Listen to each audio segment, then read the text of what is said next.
and founders into the same room and creating an environment where we can essentially look at the entrepreneurial landscape in Indonesia and use this as an opportunity to share ideas, share dreams, and of course, share experience and knowledge. So how the format works is super simple. Maybe some of you are familiar with the notorious Shark Tank or Dragon's Den. What we do is we put a startup on the hotspot, which is kind of where I'm standing right now. And then we invite them to tell their story, to pitch their company, their dreams in exactly 5 minutes time. You'll see that we are quite strict on the 5 minutes rule. And then we give the panelists, which are standing right here and which I will introduce in a couple of minutes, the opportunity to ask the startups question for the following 10 minutes. So the format is 5 minutes of pitching, 10 minutes of Q&A, because the Q&A is really the part where the value is created, where you get to understand what drives the startup more, what are the real problems, what are the challenges, what are the opportunities. Our panelists are all, I would say, let's say, seasoned entrepreneurs and experts in various fields, and they each represent different schools of thinking, different sectors, different backgrounds, which should add a really beautiful, let's say, new lens of understanding for the founders. The purpose of that is to help the founders and the CEOs of each company look at their business from a different point of view. And in our experience, the best founders and the best company leaders are the people who can do just that, be able to step away from their position and look at their own creation through a different lens and understand how to create better solutions. So what we'd like to do next is invite the KUMPUL team to join me on stage, because this event is only possible through the efforts of the KUMPUL team and the Bali Investment Club team. We have Shifa at the back, who has been doing a whole lot of the setup work for us. Amalia, are you gonna get on stage if... Yeah, yes, but where's Hadi? I need a... Oh, Hadi. Sorry. Everyone has been wearing masks. It's been very difficult for me to recognize faces. Hadi, thank you so much for joining us today. Would you like to share a couple of words with the crowd? Sure. All right. Thanks, Tom, for starting this off with us. So I think it was a couple of months ago where we did the first one together. And I think maybe just a little bit of explanation about why KUMPUL is involved in this. We've been building communities since 2015. We started as a co-working space in Sanur, actually. That's why Bali is at the heart. We have this small thing we call, Bali has always been our spiritual headquarters. Our CEO lives there, and we have quite a massive community as well in there. One of the biggest things that we believe in, the KUMPUL, is our startups. There's no one more important to us than the startups that are driving change in Indonesia. So that's what we do at KUMPUL. I think the partnership with BIC, and of course I'd like to thank both BIC, GoWork, and all the other partners, as well as all of you who have taken time out from today to be here and see the startups that are changing Indonesia. I think I'll just leave it like that.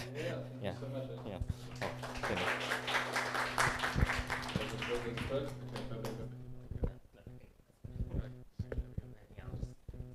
Thank you very much, Ani. Feeling very blessed to be in this partnership with KUMPUL. This has been going on for a couple of months, and for us, it's really been a recipe that.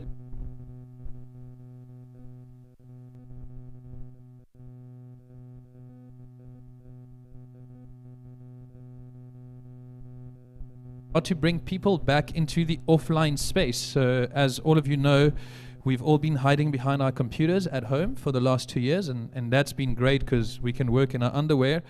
But what happens is that when you're behind a screen, you lose part of the human connection.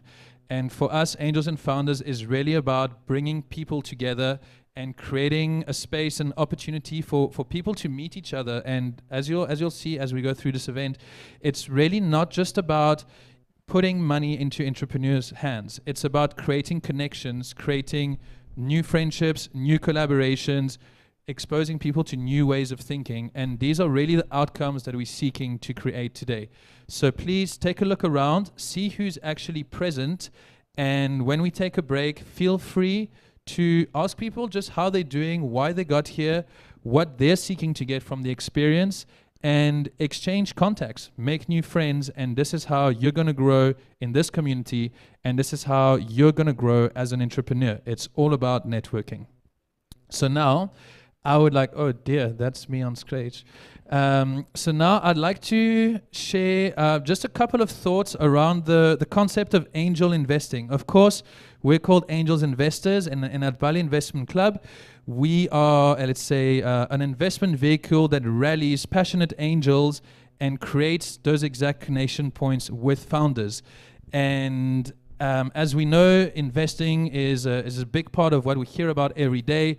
We all want to make money work for us. We hear all of these things all the time. But how does it work? How do you actually become an angel investor? Is it something that's reserved just to the elite, or is it actually accessible?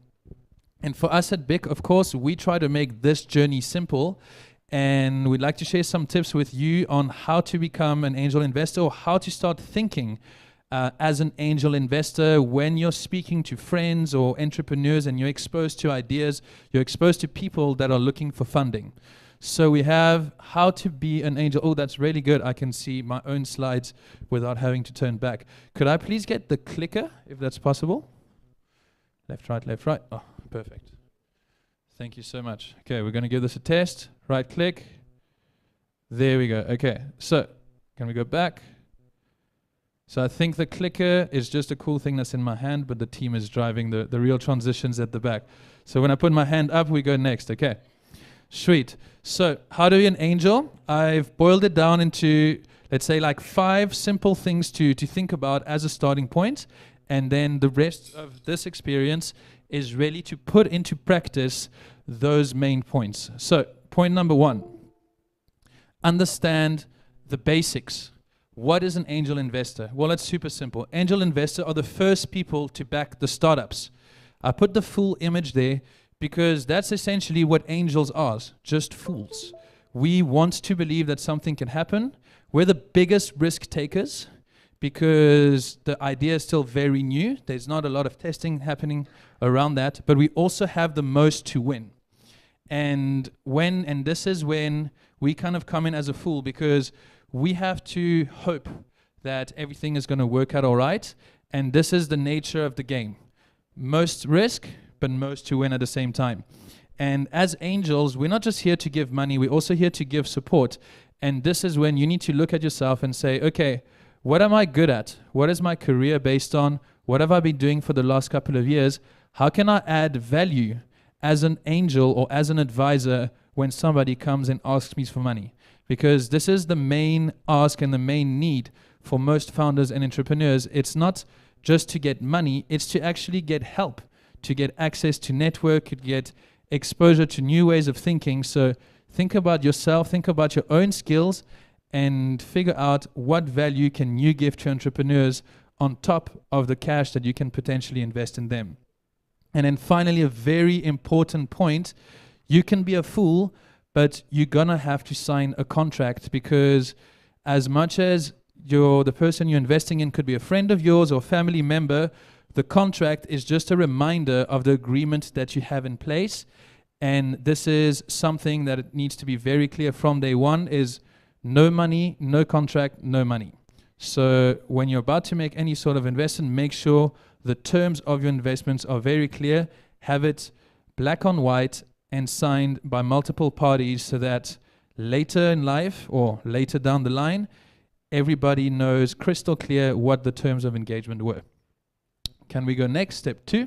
Step 2, develop an investment strategy. Be clear about what your goal is. What's the end game? So this is pretty much a general rule of life.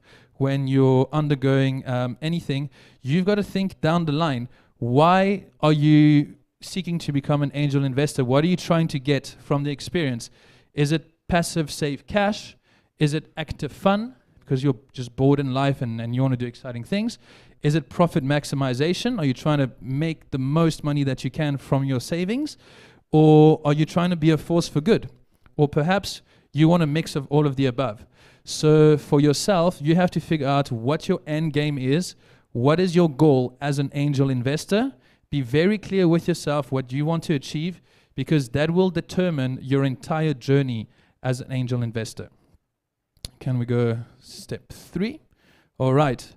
Don't back the first horse you find. And this is a very important rule, is that finding a winner takes time. So give yourself that advantage. Giving yourself time is a huge advantage in finding and investing in the right company.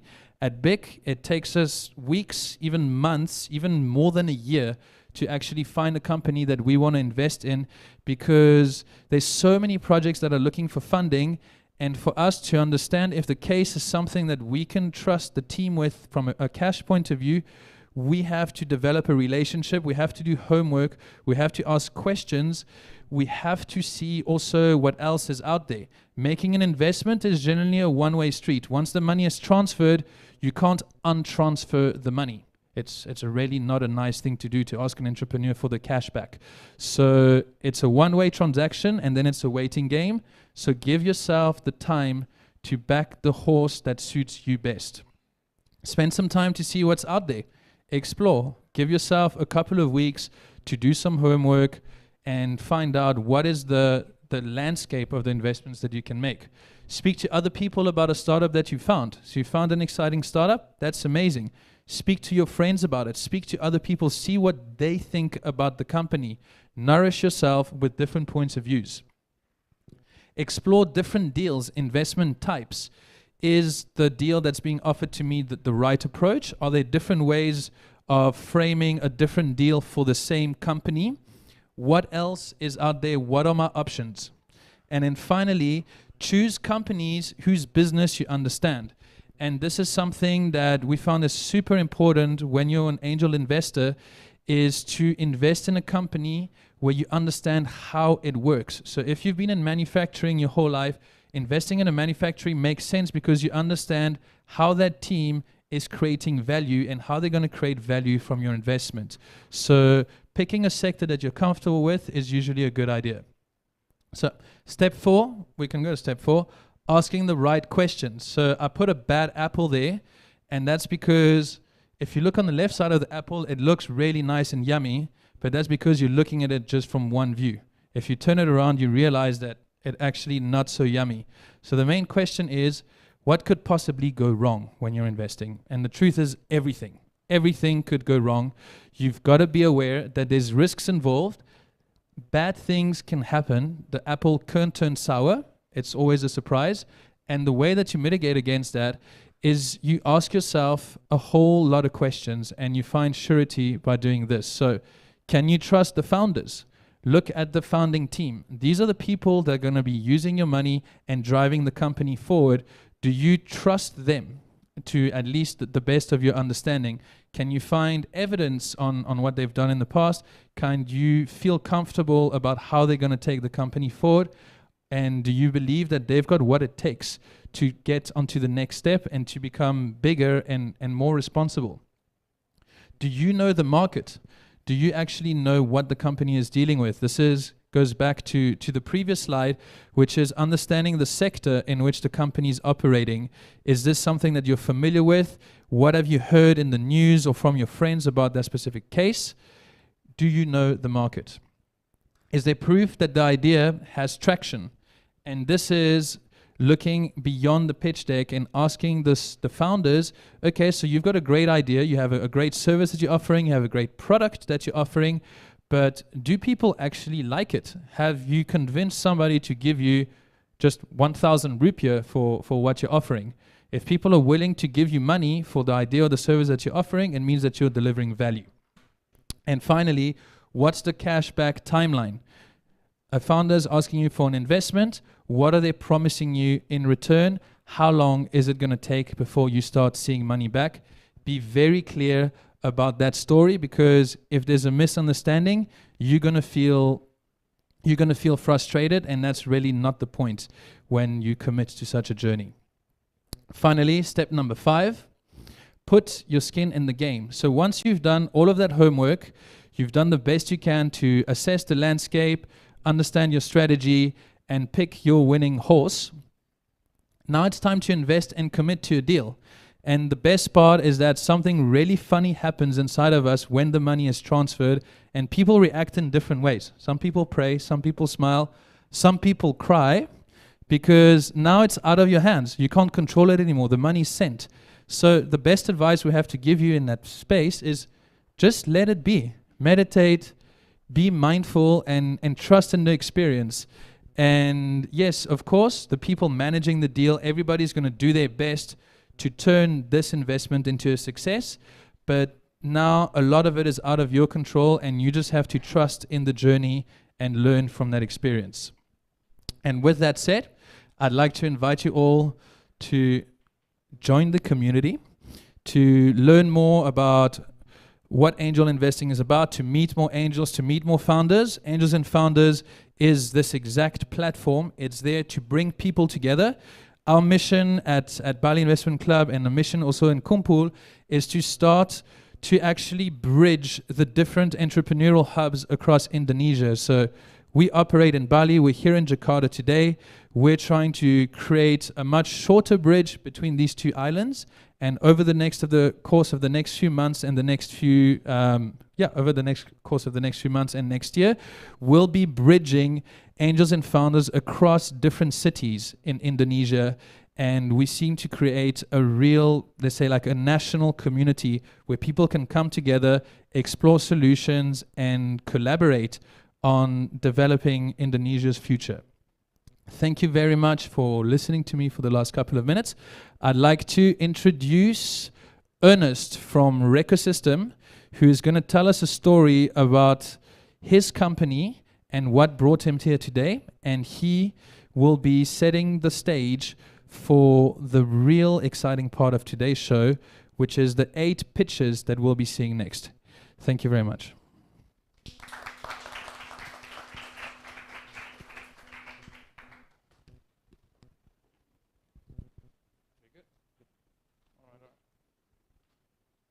Okay. Let me.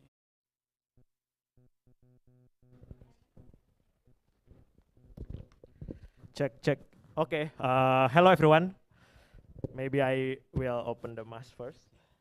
So you guys know, I'm Ernest from Recosystem. Thank you, Tom, Nico, and all BIC team, and also KUMPUL for this opportunity to share about our journey in Recosystem. I think I will not take a lot of time because the stage is for all the startup that will pitch after me. I just want to share a little bit about our journey. So I will maybe take around 5 minutes of all of our time to share about the journey of Recosystem. Next.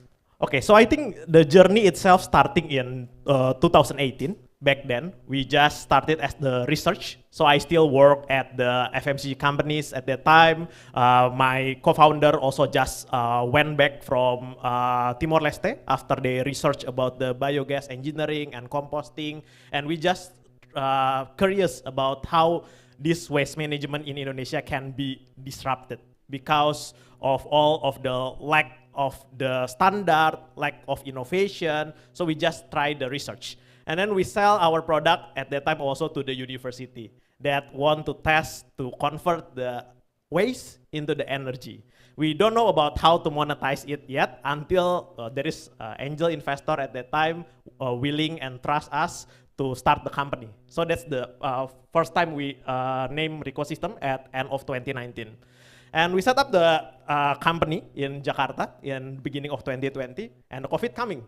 And we need to survive and adjust to the model that maybe can relate with the COVID pandemic situation. So from ideal model at that time, waste to energy, that's hard to be monetized. We convert it into the more of the waste management, so collection, segregation, and distribution to the recycling center. We just launched the app in semester 1, 2021. And the waste management or ESG sector is not something that is already well invested in Indonesian market. Very limited VCs already trust. Everyone will say we are interested in ESG, but everyone will look and see.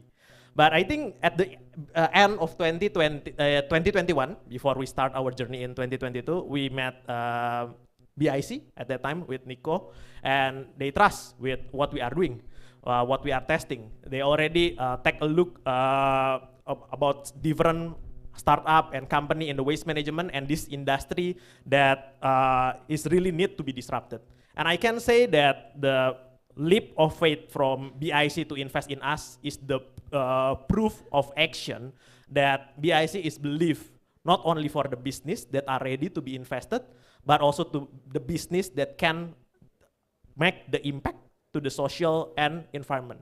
So since then, we are growing exponentially. Maybe I will little bit share about our result at the end of the slide.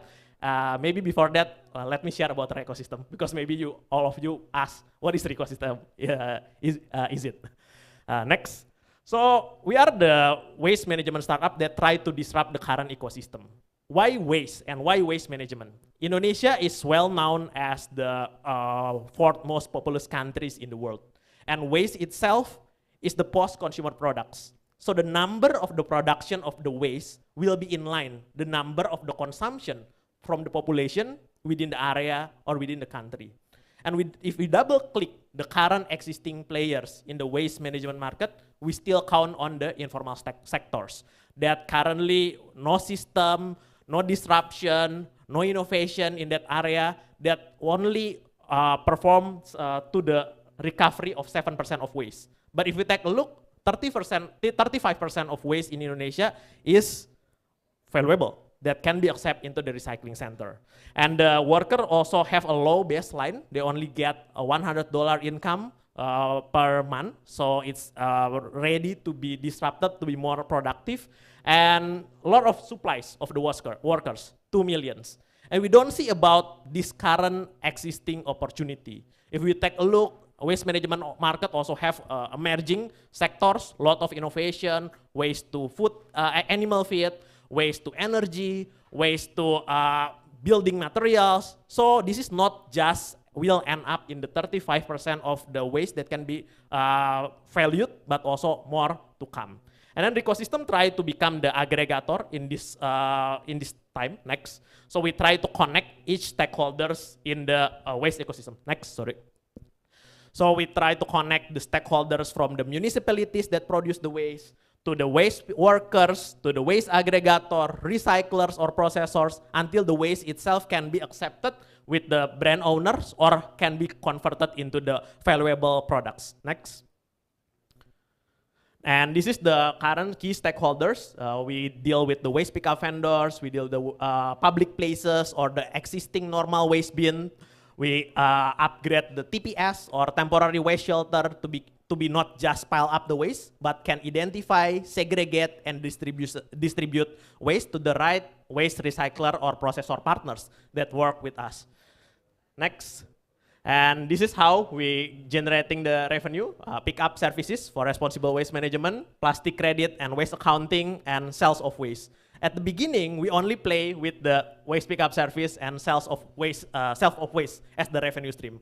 But currently, we can grow faster because through the help of the BIC, it's not only about the investing, but also how we upgrade the current revenue stream that previously only to the first one and the last one.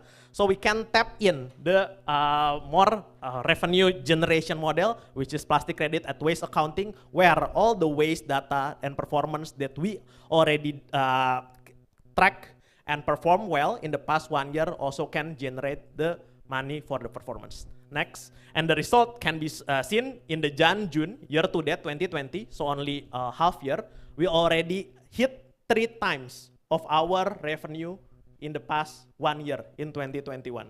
So this is just the beginning since we got the investment and the support from the BIC at the beginning of year. And this is just the first the journey, first half journey. So we will go even more in the second half journey, which is in July and December. And the result is we already have to manage around 1,000 metric tons of waste in a month. We manage from the 50 commercial places in daily basis and around 15,000 houses in the daily basis managed by ecosystem. And I believe that every startup that maybe will get invested and support from BIC also will have same or even better journey to grow the company into the next level of the growth itself. I think that's all about my presentation. I think it's 5 minutes. Hopefully it can be share good information. Thank you. Thank you.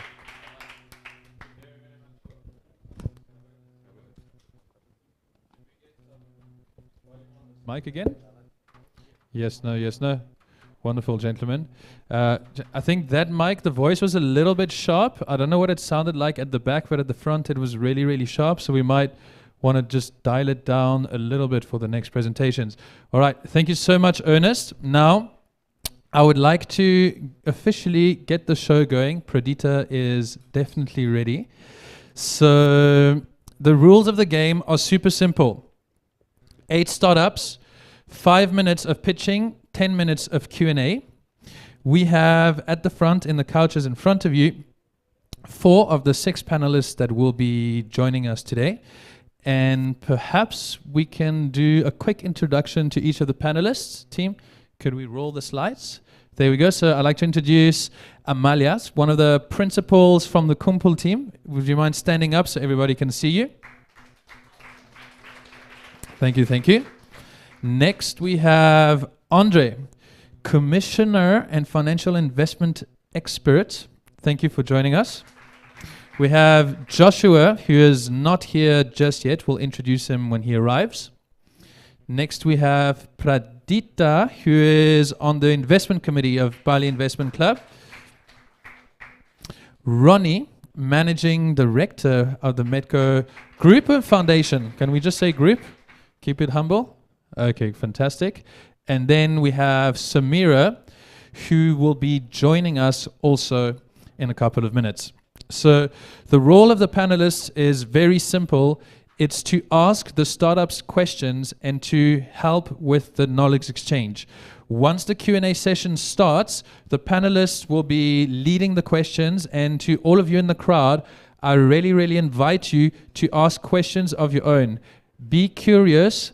Any question goes. We'll be passing the mic around, and in this Q&A, it's really about for you to learn more about what's going on and for you to share your views. So I will be facilitating the Q&A. And now I would like to introduce the first startup of the day. We have decided to keep it super clean and go with the alphabetical order of the startups. And I'd like to bring Laurentia on stage that will be representing Alas and sharing the beautiful story. Thank you, Tom. Hi, everyone. So give me 1 second to just distribute these things. I bring a bunch of things, and I will hand this to the panelists so they know how it feels. Okay, yeah, thank you for helping. All right. Okay, good afternoon, everyone. Oh, thank you for having me, and thank you for coming. So my name is Cindy. I'm the co-founder and the director of Alas. Before we jump right to what is Alas, let all of us talk about meal experience. So I bet you guys here order food quite a lot online or takeaways. It can be both. Maybe some of you guys cook or stuff. But have you guys feel like kind of annoying and don't know what to do? Because I receive a lot of this stuff when I order food, and it's quite annoying because I don't know what to do. You know, sometimes it's just like it's stuck in my home. I have a lot of paper bag and stuff. I don't know what to do, and it's quite frustrating. I don't know if you guys can relate, but I hope you guys do, because a lot of people does. So what exactly Alas do with this? Maybe we can go next. This is how our daily life goes, and you can imagine how much waste we produce within single delivery. And the other, next. And not to mention all the climate anxiety news that we receive these days. It's quite surprising and annoying for me. So from all these concern and stories, that's how Alas stories begin. So what exactly Alas do? So Alas is a returnable packaging for F&B, and the first is Indonesia. And what is our goals? Our goals is to reduce and prevent single-use waste from going to landfill. And this is the current model that is in our market. The packaging provider provide the containers or single-use to the resto, they send it to the customers as packaging, and then they become waste. And this is the model that we want to shift with Alas. We want to shift it to the return reuse model, where Alas provide the containers for the F&B like resto and cafe, and they can use this to send it to the customers. Now we serve 3 kind of service for event, food online delivery, and catering. And then the customers can enjoy the food within the containers. And we will facilitate the return by picking up the containers to their home. We clean and sanitize, so we have our cleaning hub, and we redistribute the containers back to the resto and cafe. Next, please. We design Alas as for a solution for everyone. Maybe some of you guys heard that I don't want to use greener solution because it's expensive, it's inconvenience, but that's not the case with Alas. For the resto and cafe, we offer same price but no waste. So it's exactly the same price with other single use. And then for the customers, we offer less waste experience for their meals and less guilty. And the last part, something that maybe you guys didn't really notice or recognize, but we care about our courier or drivers too. They don't have to worry about delivering the food with Alas because it's spill-free. And when we provide the reusable bag, they don't have to worry. They rip up the paper bag and then the food spill all over. Like this kind of anxiety that I heard when I work with the solution. Next. And this is our result from our first pilot, that we serve 1,300 order with Alas, and we have 14 partners, and currently now in South Jakarta. We have almost 600 registration and 94% packaging return rate. Next. And then this is our 14 merchants. So you guys, if you want to order, you can order from this kind of merchants. And then we're expanding to other cities like Central Jakarta and West Jakarta. And our solution is aligned with Indonesia and the rest of the world. So, sorry, can you go back? So Indonesian goals is to reduce waste by 30% by 2030. And as you guys know, the global goals is to become responsible on our consumption and production. And aligned with that, next, by 1st July, so that means this month, we officially supported by Jakarta government under a movement called Reuse in Jakarta together with our GIDKP team. Next. And not just from Jakarta, we're getting a lot of support from all over Indonesia, as you can see from Aceh, Bandung, Semarang, Makassar, even in Bali, to have this solution on their cities. Next.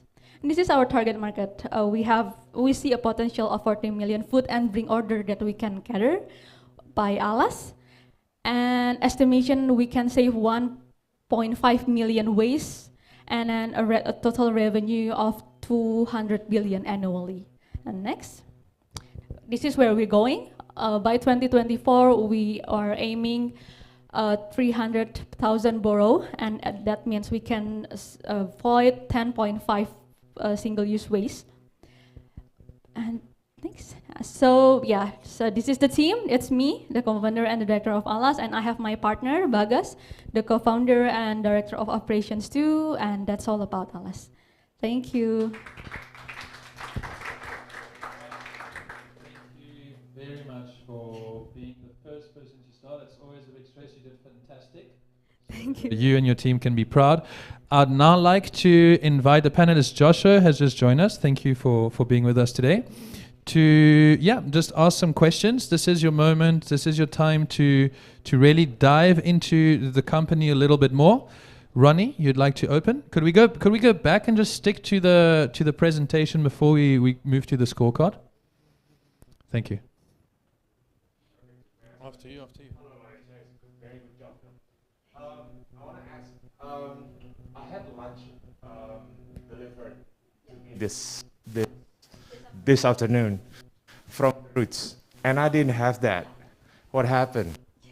Okay, so for now, our model is restricted to our members. So if you want to use Alas, actually you have to register, pay amount of deposit, but it's quite of like a lifetime deposit for 50,000 rupiah. So I know that now the process is still mostly manual, but we are working on more integrated technology to work on that. So I can give you a free membership if you want to join. So yeah. Okay, so basically you were saying the user for Alas needs to register Yeah, first, to- and then they can order food from their The 40 participatory merchants, yeah. partners, and then you can use that. Yeah, All right. used it. How do you incorporate the cost of transport into your membership there? Okay, so for the transport from the restaurants to the customer, it's on customers, right? And for the reverse logistic, that means we're picking up the container from the customers, it covered by customers. So the customers have a limited time, 14 days, to return the containers. So we kind of like ask for what I called. So we asked them to transfer some kind of like maybe 4 returns or 5 times return in bundled in the early stage, and then they can return the containers when they ordered. So the return logistic is covered by customers. Okay, all right. Perhaps other. Would you mind to elaborate more about the competitive landscape of Alas, Yeah. especially in Indonesia? Okay. Sorry. Would you mind to repeat the question? The competitive analysis of okay. Alas. Okay. Yeah. So about the competitors, as you can see, Alas is the first in Indonesia, so we don't really have like an eye-to-eye competitors, which is quite challenging and exciting. But at the same time, we see single-use packaging as our main competitors, especially the biodegradable one, because we compete with those price. So in Indonesia, these kind of things, it costs 1,000 rupiah until 2,000. And we have to compete with these to be able to intervene with our vendors. And yes, we realized that one of our biggest challenge is to changing the habit of our market for both the customers and the vendors. Because for the F&B vendors, their main goals probably would to have how can I get a lot of orders, a lot of revenue with a minimum, with minimum with cost. Yeah, so that's our main competition is to compete with single-use waste. But our current pilot shows that the 14 merchants that agree to have partnership with us have a similar price to this. They already use bagasa, like it costs quite a lot more than this with Alas. Would you mind to also like us know about the average gross margin? Is it already positive or like negative for producing these materials? For now, with our current packaging, it's still negative. It's quite a lot of work that we need to do, because to be able to have a positive profit, we have to be massive like other single-use packaging, right? They are cheap because they massively produce. Okay, thank you. Thank you.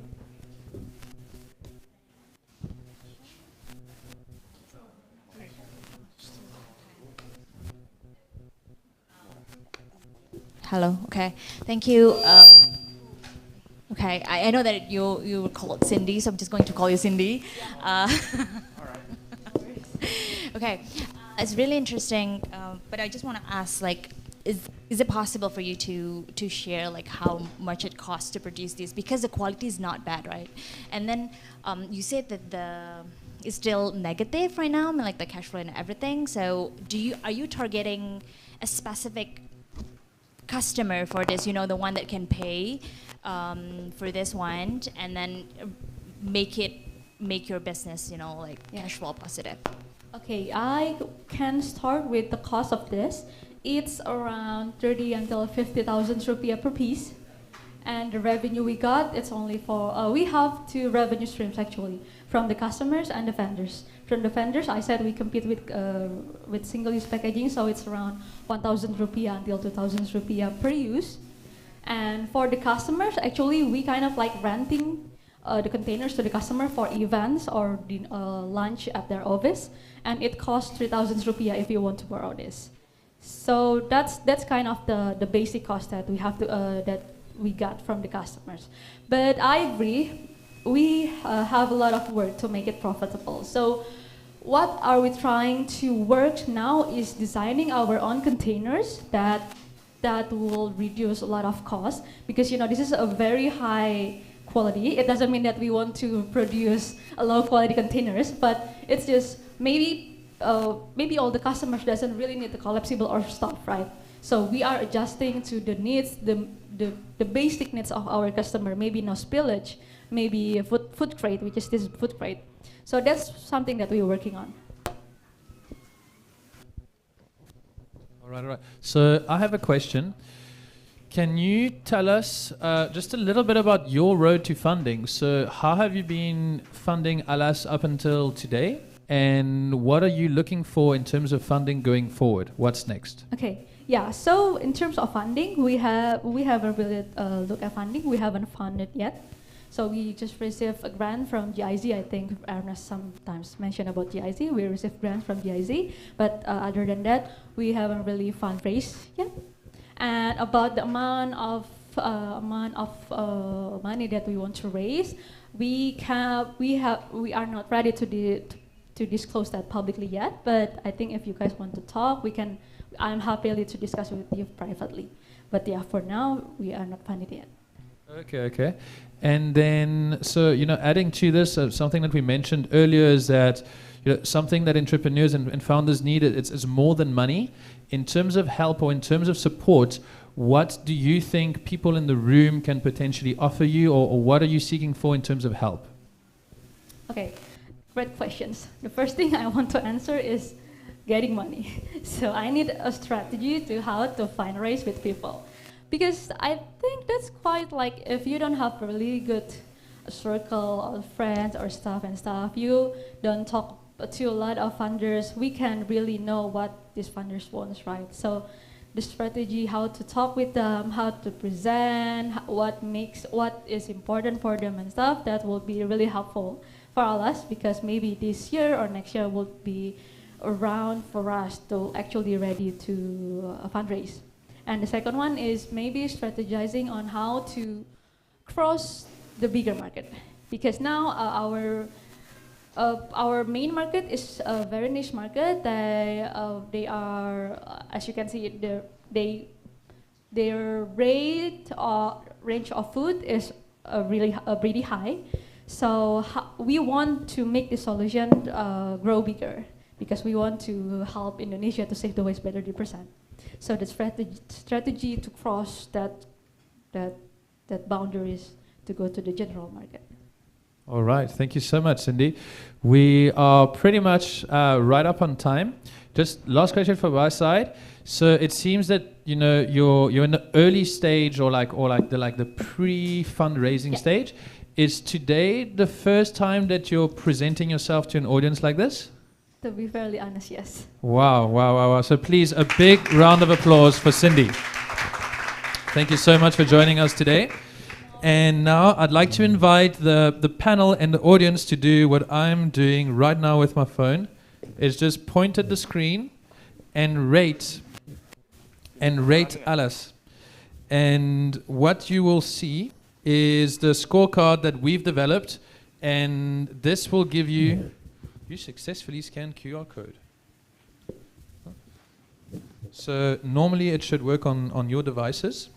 It worked the first time around for me. So the whole point of the scorecard, we're going to give you 2 minutes to pretty much go through it, but it's basically to help give, let's say, real feedback to the startups. We use the scale-up methodology to provide, let's say, a full circle analysis of the startups and how they can improve. So as we see, we look at a theme called people. What's happening from a people and a management point of view? What is the strategy about? How does the company create a positive and a strong strategy for its growth? How does the strategy translate into the execution? So how do we go from the idea to the real life implementation? And of course, how does the implementation turn into cash? So we have 3 basic questions per category. Please, please, please give your rating to Alas, and we will be collecting the scores for, let's say, one-on-one reviews with the startups later. And most importantly, we will be announcing what we call, let's say, maybe the winner of this session, where we'll be taking the highest scores from the 8 startups, who will be rewarded with some prizes from our sponsor partners, the Amazon Web Service, Kerim Email, and TapTalk. So these are all services that will help these startups to grow in their digital infrastructure. KUMPUL and the Bali Investment Club team are also there to provide hands-up support for the next steps.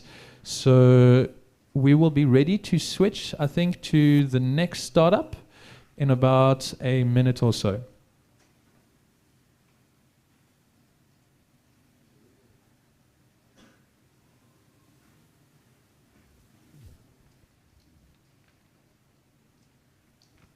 All right.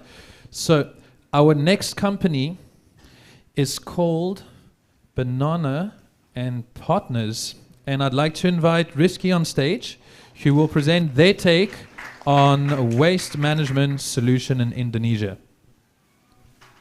Thank you.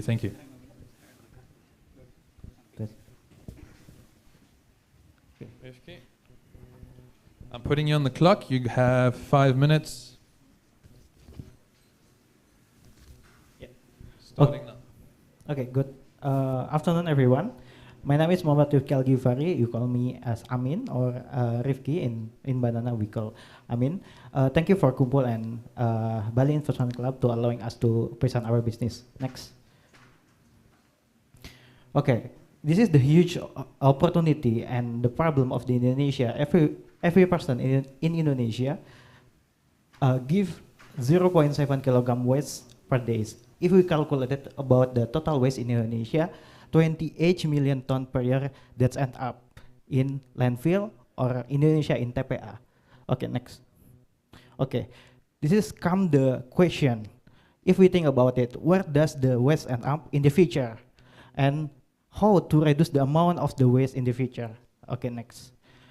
This is the solution from Banana and Partners. We accelerate circular economy concept. We build the better shop or waste bank or bank sampah in Indonesia, and we build the Pandora or pusat industri daur ulang rumahan.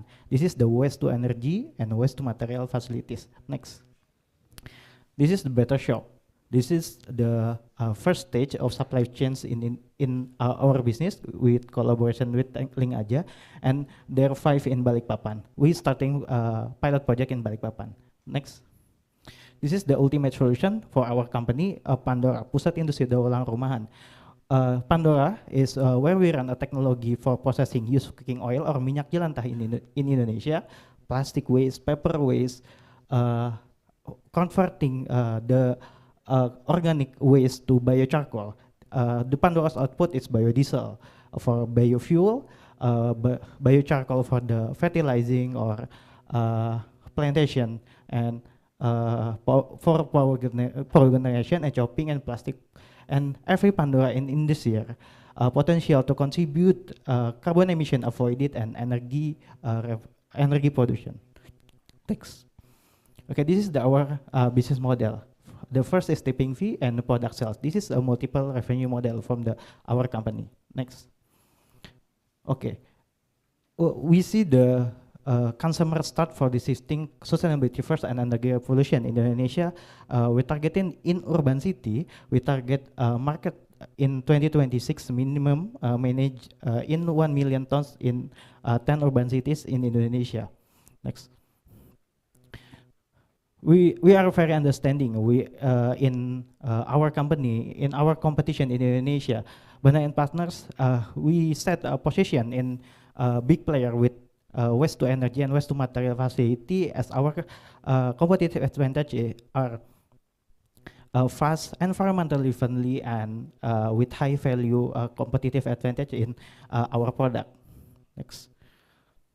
this is our traction. We launched in Balikpapan September 2021, and we growth for exponential grab with Pandora expand to Tangerang Regency and Yogyakarta in September this year, and the revenue in quarter one and quarter two in this year is 7 million rupiah.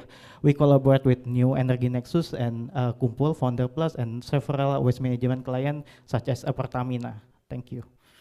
Next. This is our highlight impact. Every activities in Pandora, we have contribute to every point in SDGs. Point is climate action, empowering local communities, and gender equalities. And we have a social return on investment of 5.72 in last year. Next. This is the investment to scale up. We open funding opportunities to 500,000 to develop Pandora in this year. Next. This is our team. I'm Rifka Givari, our CEO based on Balikpapan, and also present today Mas Jere, experience in over 10 years in investment banking. Next. Okay, thank you for your attention. When you are choosing Banana as your partner, you contribute for sustainable prosperity that help people do more the planet. Thank you. All right. That was 4 minutes and 40 seconds. So well done for being right bang on time. Panel, I'd like to invite you for questions. Thanks for the pitch.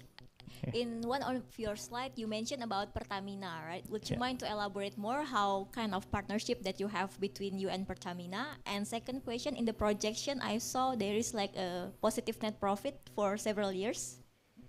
Back to the financial projection slide, please.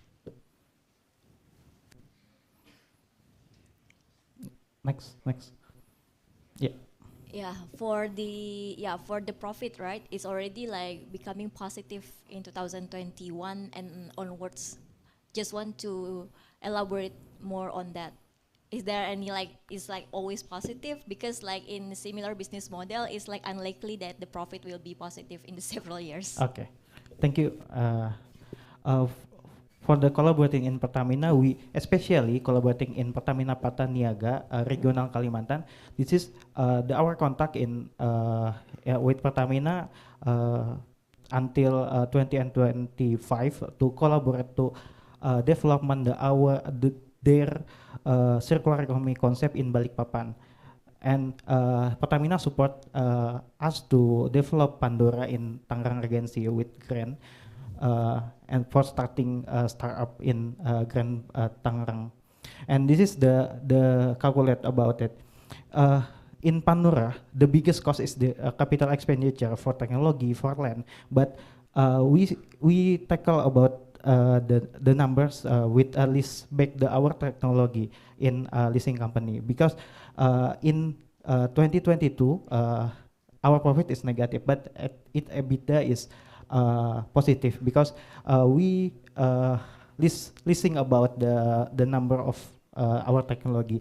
And in 2021, why we are booked in positive, because our land, our technology we develop is very slow, and the ownership the land is our co-founder, is not about hutang or yeah. That's all.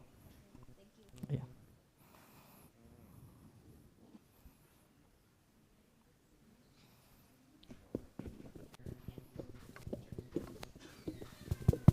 Yeah. Hello, Mas. Hello. Yeah. Quick question on the process, actually. So I would like to understand more about your economics, actually. So do you mind elaborating more about your process of recycling all the all the oil? And then the cost attributed to that, and how big of a margin that you will gain within that process, because I kind of agree with the statement that actually for any waste management it's very difficult to be positive EBITDA, especially in year one. I've never seen one, actually, to be honest with you. So yeah, I would like to learn more about that. Okay, thank you. Yeah, mostly our revenue from the product sales, and we are in process in organic. We are using technology for carbonizing technology for pyrolysis technology, and the product is biocharcoal for a plantation. This is, but our market is to export in Europe because the number of the margin is very large, better than in we sell in Indonesia. And the second, and using oil or product, the biodiesel, we use itself for our processing to reduce the OPEX, the operational expenditure. We compare about when we sell the biodiesel in the market and we use itself, it is very high to margin. Yeah, we decide to all about the technology, our machines itself is using biodiesel from banana. Is the name is banana biodiesel. Yeah. Yeah, thank you. I'd like to just ask a quick question. So you talk about carbonization process and things like this. So is this your primary activity, or is this an added activity? Because as some of you may know, and I'm sure you guys know them too, is Sampangan. There's another startup that specializes in that. So can you tell us a little bit more about that kind of relationship, or how you guys do things differently? Okay, thank you. We are now about the Sampangan, a startup for production for carbonizer, same the carbonizer, but the Sampangan produce incinerator, or in Sampangan we call it magic box. We are compare about the magic box and our carbonizer. In our technology in carbonizer, no emission, no furan, dioxin, and hazardous about the emission. And in Sampangan is very large to the capacity because because Sampangan use incinerator for the large capacity, but in carbonizer maximum capacity is 6 ton per day, and the product is not as but in carbon for the fertilizer. All right. Thank you. I'd now like to actually ask Mr. Ernest to potentially ask a question, because I believe that the two of you are operating in a similar space, and it'll be really interesting to get your thoughts on what's happening at the front here. Okay, thank you, Tom, for the opportunity. Yeah, I think it's a good presentation, and it's interesting to know also other startup that play in the same role in the waste management. So I think one question about your model, if I understand it correctly, is to convert and create like the biodiesel, and then on top of that to process the plastic waste, whether it can become a pressed format or it can be shredded into the flax.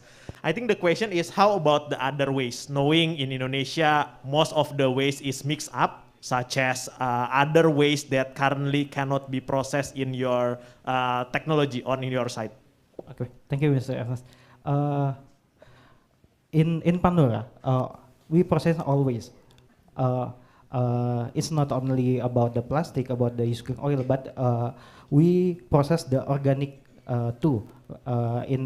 In organic waste, we carbonizing about the waste, and for the cans or kaleng or glass, we partnership with another partners for recycling this for electronic.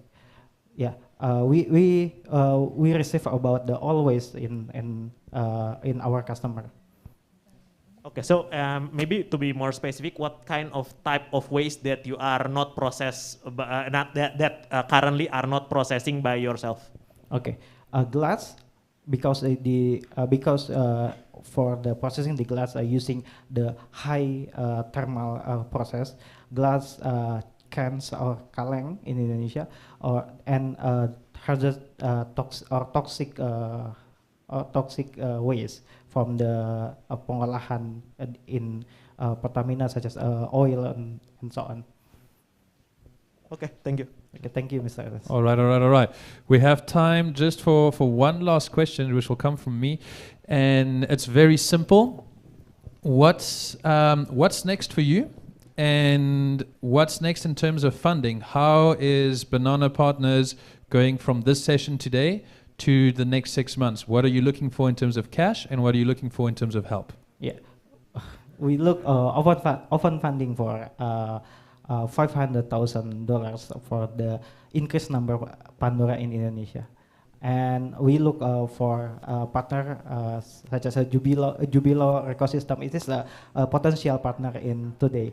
Thank you. All right, fantastic. Everybody, a big warm round of applause for Rifki. Thank you very much. All right, I'd now like to invite you to give the Banana and Partners team your startup scale-up rating. Just scan the code ahead and just tap away with your thumb. And I will give you about 2 minutes to run through the code, and then we will get Bionica on stage next. Thank you.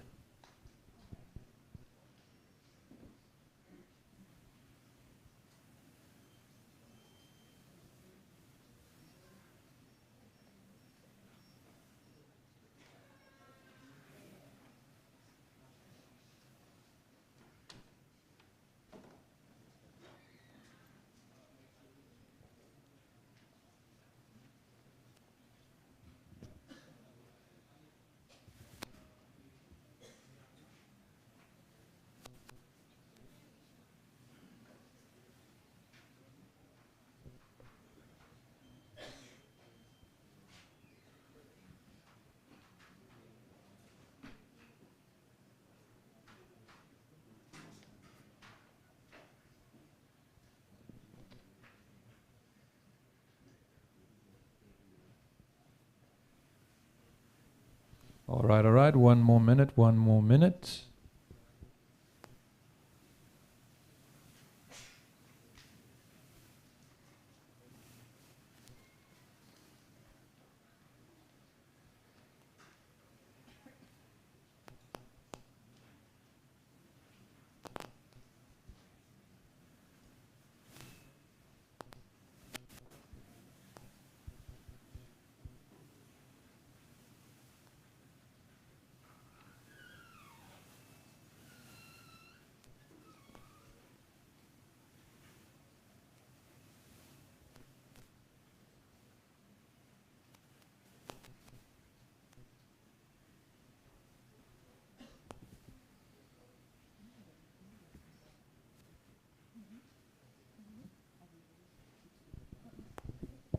All right.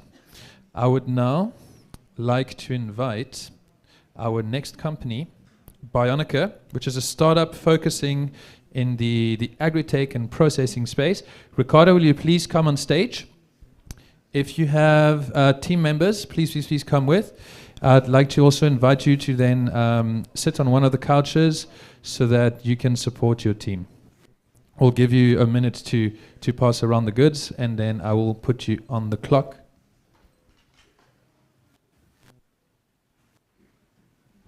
All right, Ricardo, the floor is yours. Are we good with the presentation? Fantastic. Good afternoon. Hello. Let's check. Good afternoon, everybody. Okay. Next. Okay. Start from our family background is a farmer, has been for 27 years. Every time harvest is much problems have been like 10 until 15% rejected, become waste, and 25 until 30% low grade, and the market didn't absorb, and there's a ineffective distribution chain, so the farmers had a low profit and 60% price drop when it's harvest time because oversupply. Next. So this is not only our family problem, but every farmer and every agricultural community. Next. So every year there's 50 ton wasted for each of farmers, and 23 million tons per year wasted, and it's around 200 until 500 trillion Indonesia rupiahs that we didn't get, and 1,700 million meter emissions. Next.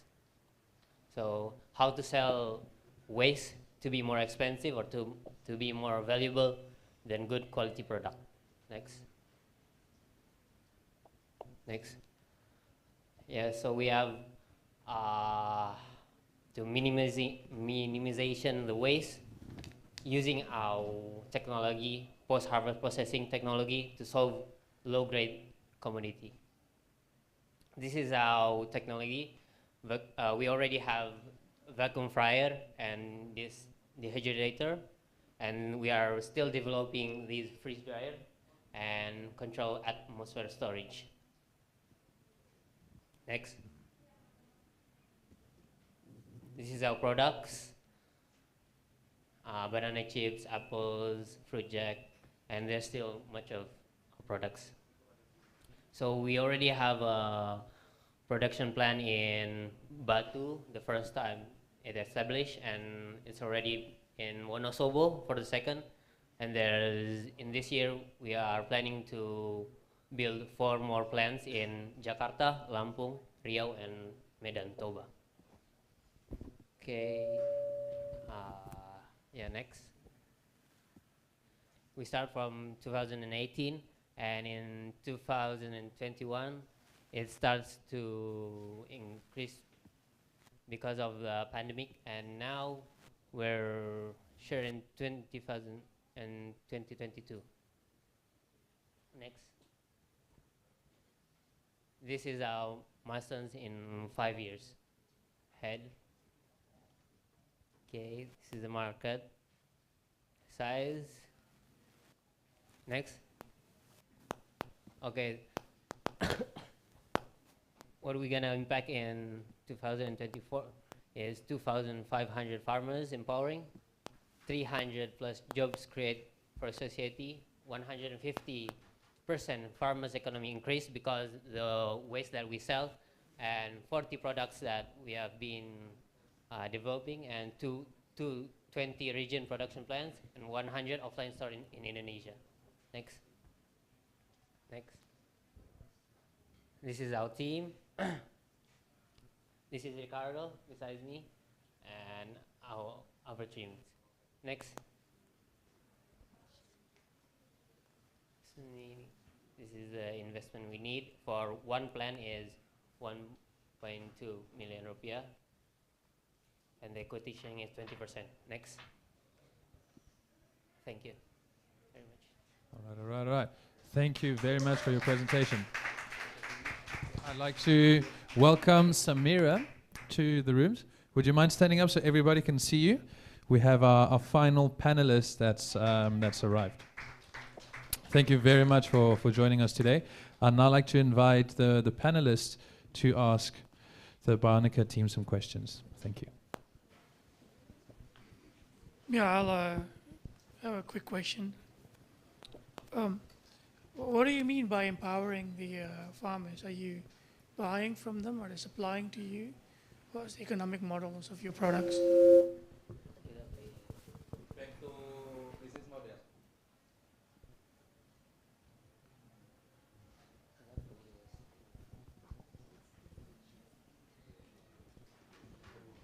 So we buy the waste from the farmers that didn't sell by them, and other than that, we collaborate with the farmers, the community farmers, and make a joint venture with them to make the chips with our technology, and we help them to management the company like that. The farmers manage the product themselves. No, we help them. Yeah, but how do you help them? I mean, how do you make sure it's up to the standard that you actually require? We put our people in the production house in the company that runs. So we don't left them alone, but we help them by our peoples. Our people are gonna be there, help to control the production.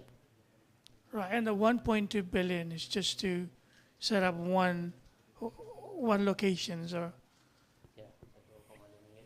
that's 20% Yes. per location. Yes, per location, per plant.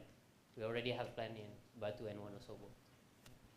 That's a very, very small scale, Small scale. Yeah. right? Right. Okay. But yeah, I'm just wondering, because I think the model, if you look for each of the like single processing, that's a bit. You will have plenty of partners, and how do you manage them? Yeah. Gimana manage gimana? Manage apa namanya partner yang tadi itu apa namanya ya planning.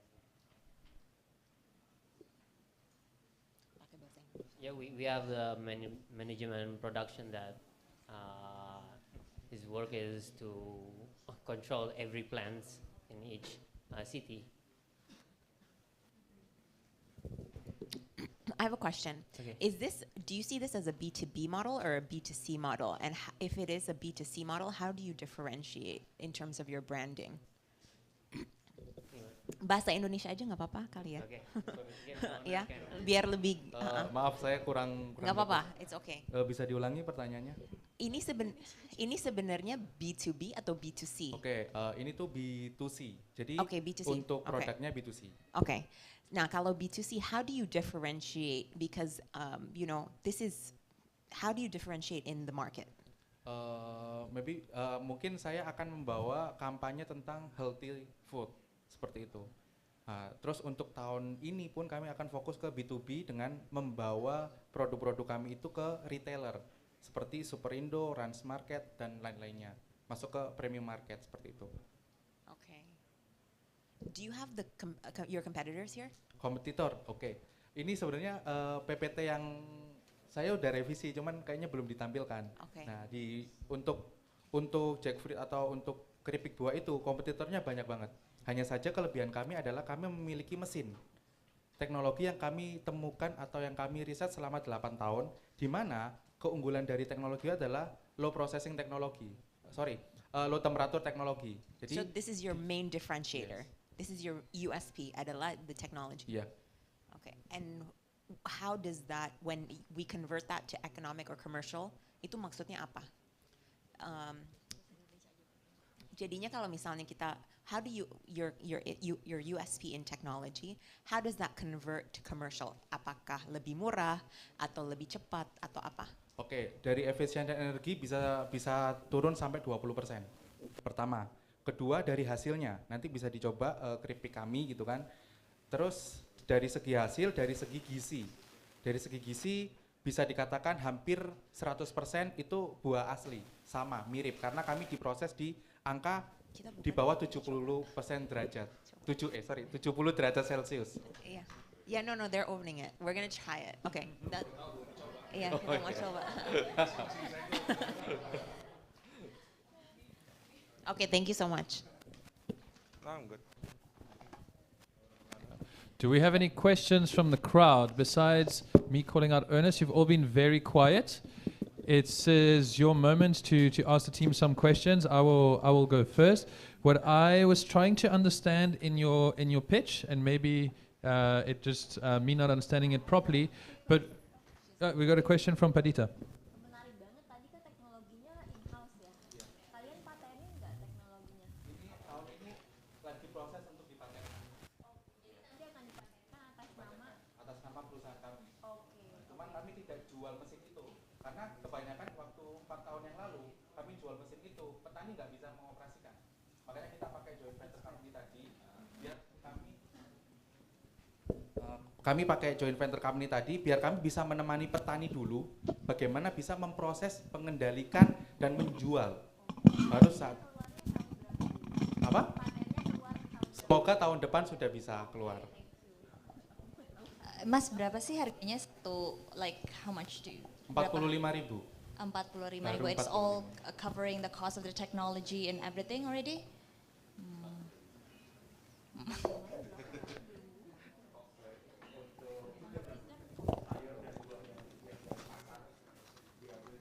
Iya, nah tadi tuh di PPT sebelum yang revisi kami tuh ada upstream sama downstream. Nah kalau di downstream kan untuk di pasar Kramatjati, terus di Super Indo dan lain-lain yang mereka punya reject, buah reject. Nah itu kami juga akan olah dengan PT kemitraan yang ada di Jakarta nanti.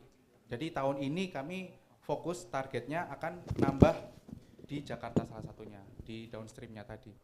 I have another question. Kalau misalnya kita balik ke capital structure, would you guys be flexible daripada what Bapak tadi yang bilang, instead of having multiple partners, you fundraise for maybe 10 and then share the equity of the entire company rather than just one plant?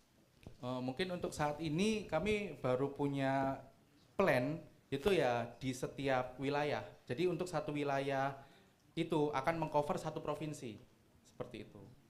Dan kita mulainya dari Batu dan di Wonosobo Jawa Tengah. Nah itu pun kami juga kerjasama dengan petani di sana. Mereka mau untuk share 100 juta. Jadi ikut nyumbang gitu. Ya, makanya untuk saat ini memang untuk fundingnya baru satu plan per plan aja, belum untuk semuanya. Alright. We have a question from the audience. Mas mau nanya, itu kalau investasi di satu titik gitu ya, yang 1,2 miliar, itu yieldnya berapa persen profitnya dari usaha tersebut, buat si investor balik modalnya berapa lama? Oke. Untuk satu plan kami udah diuji, itu nggak sampai 2 tahun balik modal dan dapat 20% equity tadi. Berapa tahun? Nggak sampai 2 tahun, ya katakanlah 2 tahun lah. Alright. We are almost out of time for the session. I'd like to ask you one last question is, what is your biggest challenge at the moment for growth? What is the thing you think you need the most to take your company to the next level? The most challenge is how to collaborate with farmers. Okay. Just it. Okay. And then actually one last question from my side. Maybe I didn't understand the Bahasa conversation too well, but it seems like you guys are really taking on the whole value chain by yourself, which means you're dealing with farmers, you're turning, let's say, like the basic fruits into the processed foods that the panel has been enjoying right now. And then, if I understand it correctly, are you also then creating the B2C brand and the final products yourself? And if so, why did you choose to take on the processing and the B2B branding instead of, let's say, just focusing on processing, selling to an existing B2C company, or the other way around? Why did you want to do the whole journey by yourself?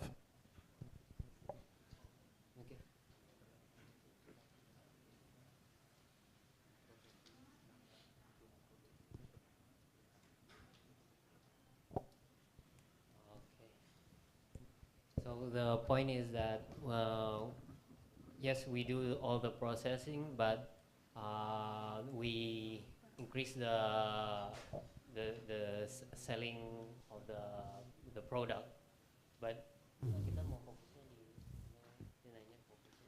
jualan produknya atau yeah, both of them. We're focused on both of them, production and selling. And which of the two is you see the most challenging?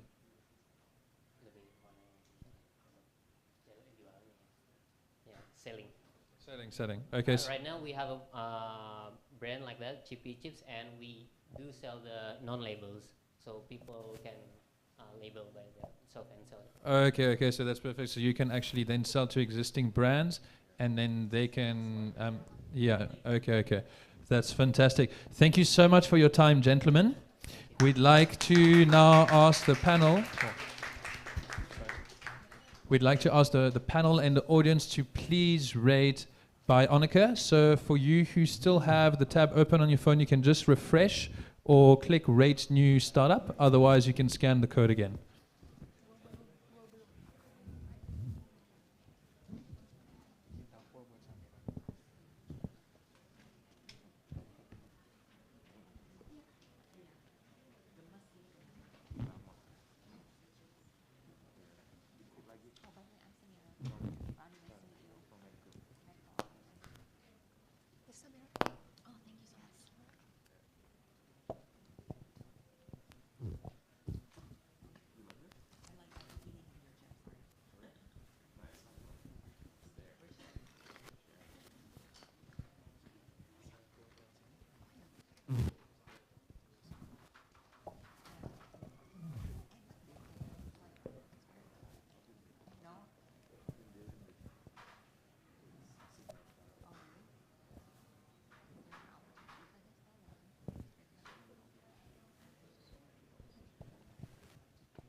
Where are we getting feedback from?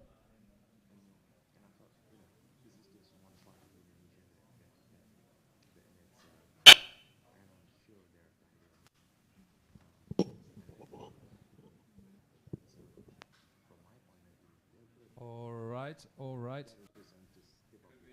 Just get some sound back on the microphones. Fantastic. Okay, so we have one more company coming up before we take our break.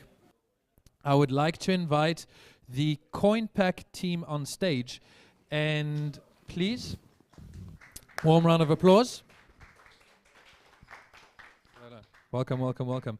So what's interesting about CoinPack is that you'll see there's a bit of a similar story going on with Alas that we heard this morning. And I'd like you to pay attention to how this startup is solving the problem in their own way.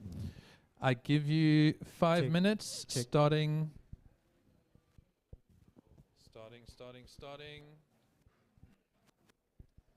now. Good afternoon, angels and founders. Every minute, almost 2 tons or a truckload of waste is wasted into the environment because that is unrecyclable because the system is broken. And almost 600 tons of waste in annual in Indonesia is just being dumped into the environment.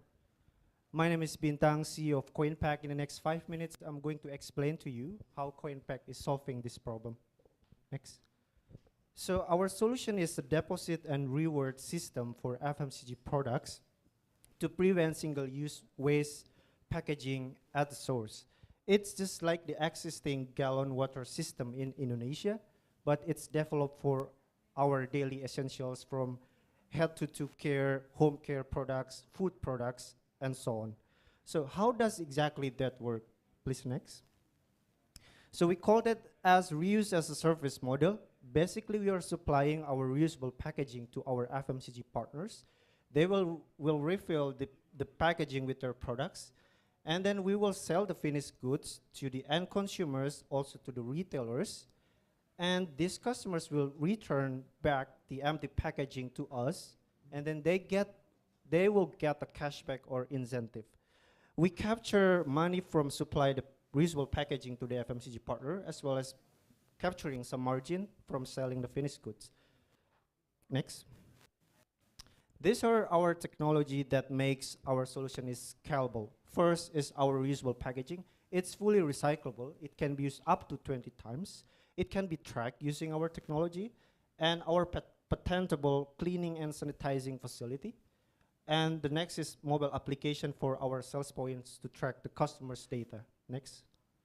This is how we're going for the past 2 years. We've been serving more than 1,300 customers, selling more than 27,000 of products in our reusable packaging. And the good news is that 48% of the customers are returning and repurchasing. This has translated into more than 200,000 single-use packaging avoided, or it is equal to around 10 tons of unrecyclable packaging like multi-layer sachets and pouches. Next. This is our supporters and partners. We are backed by social startup studio called NVU in Rotterdam. We are working with Alpla, one of the biggest packaging producer in Austria. We are also piloting our solution with P&G, Barco, and local FMCG called Wipro. We've been awarded several grants as well. The latest is Social Impact Prize. And we've been featured in several notable media channels, such as World Economic Forum and Tempo. Next. This is how we're performing compared to our competitors. So basically, we are providing one-stop zero-waste solution. We provide you with wide selection of products. It's very superior. It's very convenient because we can deliver these products to your doorstep, or you can just purchase on your neighborhood, like in Warung stores, and then you can return the packaging back there. We're also data-driven because we're collecting consumers' data, and we have superior packaging compared to sachets and pouches. Next. We've been done our pre-seed. We've been raising $450,000 US. It's in the form of grants, and we're using that for developing reusable packaging, expanding the team and our technology. And at the moment, we're raising a seed funding of $600,000 US. We will use this money for team expansion, customer acquisition, and developing more packaging. Next. This is my last slide. So yeah, myself as a CEO, I'm focusing on product and tech. Our team is perfect mix between business acumen, engineering, sales, and as well as marketing. We also have several advisors. Eric has been spending more than 20 years in FMCG as well as, consulting industry. Yeah, next. So yeah, Angels, we need you to help us to be the leader in reuse solution in Jakarta and beyond. Thank you very much. All right. Thank you so much, Bintang. That was spot on, 4 minutes 40. I'd just like to refresh the time sometimes because it's always a challenge when you're pitching to actually know your pace. So very well done on being up to date. I'd like to invite the panel to ask some questions, and then I'd last to ask Cindy to think about the link that you guys have, because it seems like you're doing something very similar. And as you know, Angels and Founders is all about promoting collaboration and helping entrepreneurs helping each other. So as the panel starts, I'd like you to think of which questions you can ask Bintang. Thank you.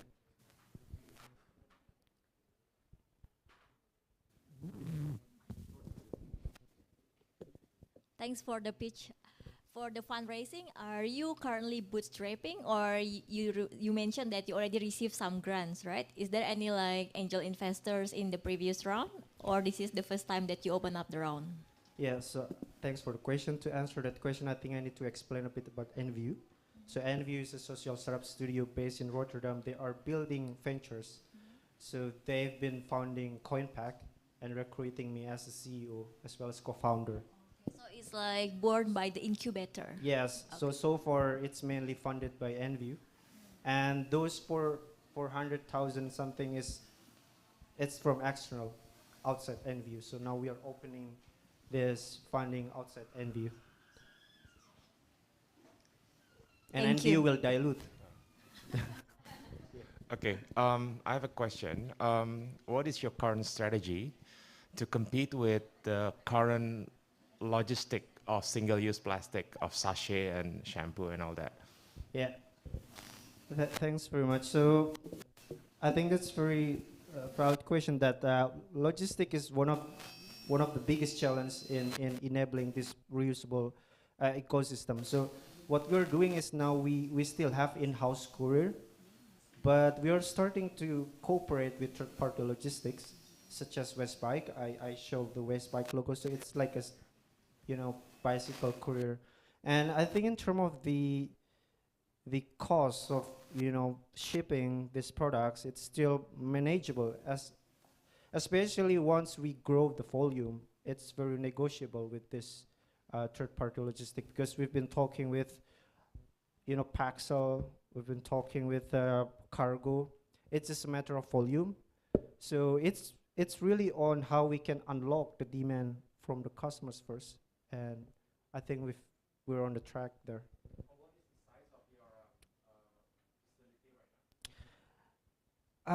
Yeah, yeah, so it can wash 1,000 packaging per day. Um, I forgot the area, but it's like probably more than 100 square meters in South Jakarta in Kemang. It's bigger, including the office. Yeah. Yeah, thanks.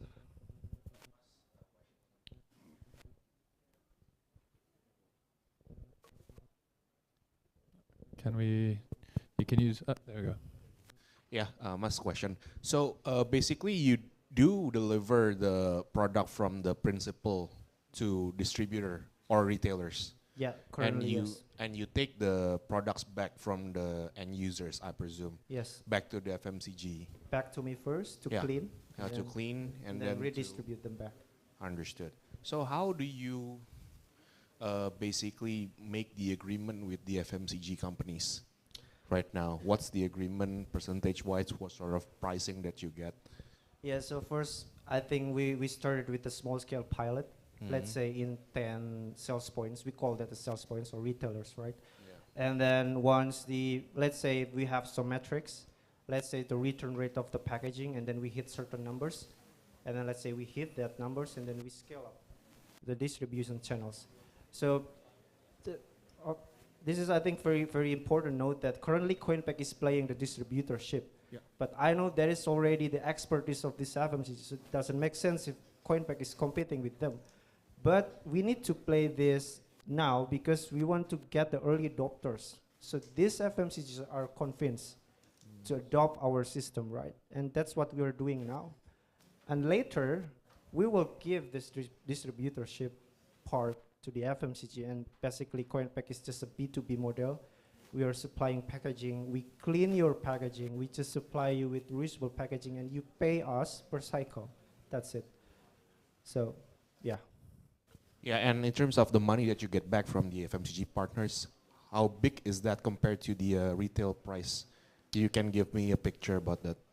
The margin capture currently is around 3,000 rupiah.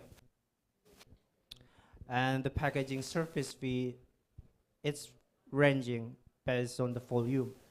But the cheapest that the FMCG can get is around 700 rupiah later. But we charge more now because it's very small scale, and they are willing to support this pilot. So, yeah. Okay. Now, I mean, just curious, have you ever made sure that actually in a unit economic basis, it's actually positive?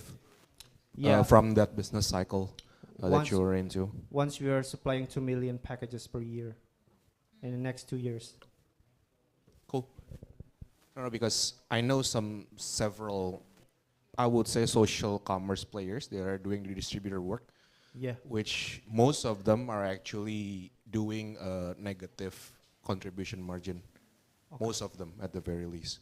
Now you're returning back the products to the principal, then that's another cost, right? So I was just trying to imagine how big is that. So anyway, but if you're confident with that, then that's okay. Thank you so much.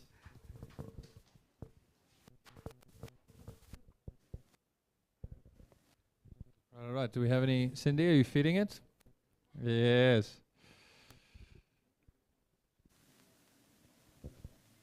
You can just tap the top to get a sound check. No? Yeah. Sorry, thank you, Tom. So, actually, I don't have any question, pardon me, but I want to promote something. So, we are a sisters company, and we have kind of like collaboration. So we call it F&B circulars. So so I will serve the end users and restaurant in terms of end user facing packaging. And actually, CoinPack will serve the back end of the restaurant. So it's called F&B, Zero Waste F&B. So we kind of like collaborating to ensure this F&B circularity is going well. I think that's kind of like clarification. That's fantastic. Thank you so much for giving us just a little bit of insight. Bintang, thank you so much. Thank you so much. We are now like to invite you to give the rating to the CoinPack team. And afterwards, we'll be taking a 15-minute break so that we can all stretch our legs, do our thing, before starting the block 2 of the pitching. Thank you so much. Thank you so Big much. round of applause.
We are the music makers, and we are the dreamers of dreams.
So as she gets ready to join us right here, I'd like to give another quick thank you to our partners and collaborators for this event. So we have obviously KUMPUL, Bali Investment Club, Go Work, which provided this amazing space that we are sitting in right now, and then the Catalyst Change Makers Lab and Enview for helping us to select and bring some of the startups that we are seeing pitching today. And then some of our, let's say, I would say communication partners, Anak Startup ID and Herder, thank you very much for being there with us and helping us to make this event come to life. Amalia, are you ready to take the hot seat for a couple of minutes? Yeah. After you. Yeah. Right now. Everybody's waiting. Here we go. Thank you so much. Thank you, Tom, for hosting all of this. Let me catch a breath first, because I quickly ran around first before the on the break session. Okay. So thank you, everyone. It's really happy and excited to be here. We've heard some startups and it's very interesting first block, and cannot wait to listen more of the new ideas, new business, and also innovation in the second block. But before that, I'm going to share a little bit about some of the programs, some of the experiences that KUMPUL has been doing, and then some of the insights or key takeaways of the impact industry that are trending right now. Okay, so can somebody help? Okay, cool. So before we start, I thought at the beginning s.id will explain about KUMPUL, but he's not. So I'm going to explain a little bit quickly. So in KUMPUL, what we do is we try to map out the ecosystem player, ecosystem stakeholder in the entrepreneurship industry. Coming from the venture capital, the government, community and association, corporation, and also university. And then, of course, the entrepreneurs itself, the startups, and we try to create and map out the journey of entrepreneurs and identify the needs of each stage that the startups need to go through. And from there, then we try to, connect the dot, and we try to connect the stakeholder to the startups to help them create a better synergy and also collaboration in order to amplify their impact. Next. So when we're doing that, consciously and subconsciously, we realize that our core value are highly relevant to this UN SDGs. These are some of the goals that we're kind of supporting. Quality education, gender equality, decent work and economic growth, as well as reducing inequalities. So some of the logos over here is the program that we do together with partner in support of these goals. Next. Right, so using that as a foundation, we kind of craft the focus of 2022 the first is supporting sustainable businesses. So the key in here is sustainable. So what we're trying to help is how the startups can be profitable, can be sustainable. Right, so we try to help them to go to a new market, to tap into a new market. We help them to do fundraising, and in this case, we also partner with BIC to do this, and also we create the strategic partnership, endorsing strategic partnership for startups so that they can actually amplify the impact. Some of our division in KUMPUL is also, we also supporting SMEs. So we help them to go digital and go global. So that's the first pillars. And the second one is we are very passionate about diversity and inclusion. Our team are very passionate about supporting women, women-led businesses and also underdeveloped cities. So we try to tap into tier 2 and tier 3 cities that are very much, need support from us in terms of knowledge, in terms of network and access to capital. And all of this, we hope that we can summarize and showcase it to the global ecosystem so that Indonesia can also be put in the international ecosystem map of entrepreneurship. Next. Okay, so like I mentioned, our goal or our target for 2022 is like to support diversity and inclusion, and this is also reflected with one of our program, our latest program that we do. We call it X Accelerator, so it's an accelerator program, and we bring the team of diversity and inclusion. So the meaning of this is we are targeting startups that are empowering, like audience or target market that needs to be empowered, such as women, underdeveloped cities, disability, and they are bringing technology and innovation in order to support inclusivity through those target market. So in fact, some of our startups that join this accelerator program is also coming to this pitching session. And also in here we also have Samira that becoming one of our anchor mentor. Thank you so much for joining our accelerator program. Next. Right.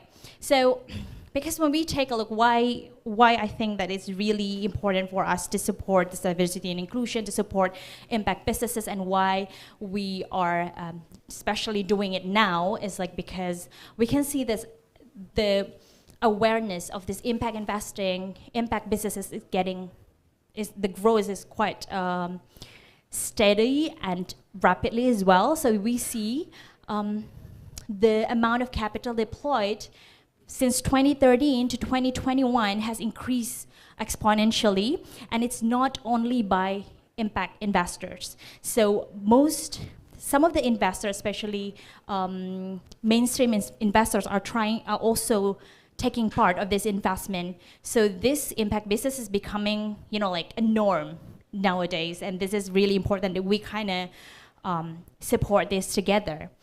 Next. So why is it that impact businesses becoming more and more urgent nowadays? So there's like a lot of variable, but in here I might want to highlight 3 points, which is the first one is like a feeling of emergency. Right now we can see like the government, a lot of institution, organization, they are actively endorsing the urgency of, like climate issue, and then environment issue, social issue, economic recovery, especially after COVID. And so that's also the reason why the feeling of urgency or emergency of this issue has been, like being acknowledged by many audiences as well. The second one is the growing influence of younger generations. So when we see the behavior of, like Gen Z, millennials, comparing to the older generation, we can see that younger generation tend to be more idealist right now. They are more impact focused. So if they're looking for a job, they're not only looking for salary, they're not only looking for money, but they're also looking on mental health, how this job can be fulfilling for them. So they are quickly adopting this impact, like ideas. So that's also one of the reasons that we can see why it's becoming more urgent nowadays. The third one will be the success story that we can see from a lot of investments, a lot of like businesses that try to, like push impact into their business or incorporated ESG into their business. We can see there are many of the startups or the business, instead of losing out money because of like supporting impact, they are gaining or increasing. The returns are higher, and also it can lower down the rest of the business. Next. Okay. So from that, in here I might want to share a little bit about what industry or what sectors that are quite trending right now and have a lot of opportunity that we can tap into. So I'm going to quickly explain a little bit about these 5 sectors. that are that we can focus on or we can tap into later in the future. So the first one is the financial inclusion, where it's a huge market over here. Almost 70% of Indonesian are still unbanked. That's almost like 200 million of people. And then that 20% of the SMEs are also have no banking facilities. So this is the opportunity that startups and innovation can tap into. And I know that there are a lot of startups nowadays, businesses that are trying to provide this financial inclusion, such as Modal Rakyat, let's say, Gaji Gesa is also one of them. And that's only a few, and we need more and more innovation on that, because apparently the opportunity is quite high. The second one that I want to highlight is agriculture. I think it's also been mentioned by one of the startups that pitched this today. So, like from the agriculture itself, the government has made a point that is a very, it's a priority for them to support this food security and sustainability. And also, there's a lot of problems, a lot of challenges within this industry, like if a farmer create a product, there's a lot of middlemen, players before the product can go to the end consumer. And then in here, the farmer itself being at the very disadvantaged position. So this is only one of the example. There are many challenges that we can see in the agriculture that needs us, to help and solve it.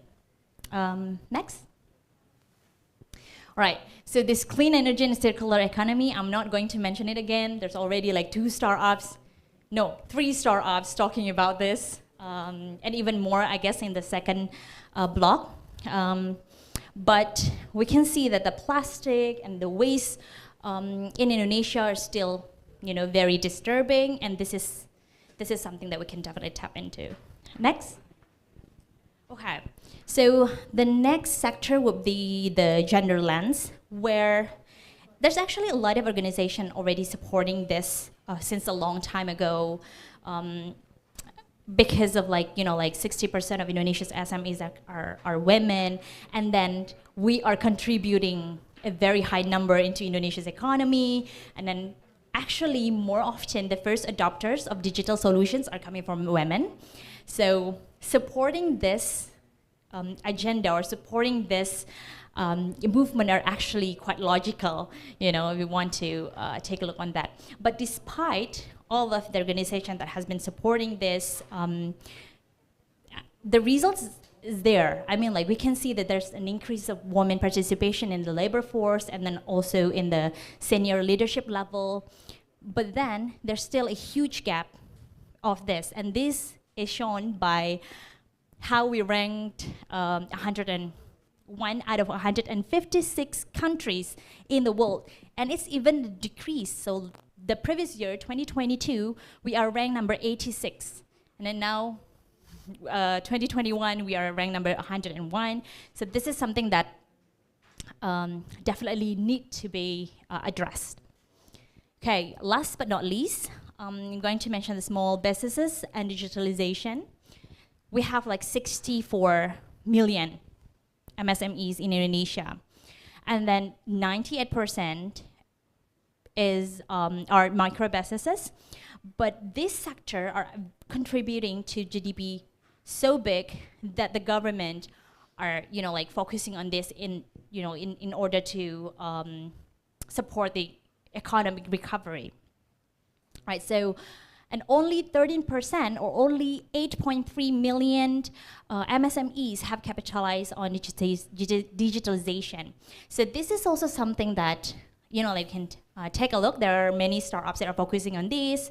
Buko Warung is one of them, and many other startups as well. But even with that many players, there are still, the problems, because there's a lot of challenges and a lot of problems, are still there. So these 5 things or 5 sectors are something that I hope in here, because this event or kind of platform to get their founders and also investors. So I hope that we can also take a look on what kind of opportunity that we can tap into, or if we have a businesses, then is there something that we can, like support this problem as well. Next. Okay, so for these sectors, for these things or homework or challenges that we have in here, it's not a homework of one people, it's not only for startups, but this is also like each stakeholder have a role that can support this and they can create an impact and like tackling this problem together. So I just want to kind of share some of the findings, and I hope that this can inspire you guys to create something, to make impact businesses that can support Indonesia's sustainable future. So I think that's all that I can share for today. Thank you so much for listening, and enjoy the next pitching session. Back to Tom. Thank you so much, Amalia. As you can see, KUMPUL has been, let's say, extremely active in the entrepreneurial space in Indonesia, much more than big in this regard. And for us, being able to collaborate with you guys is really an honor, because we're just getting so much exposure and so much insight into what's going on.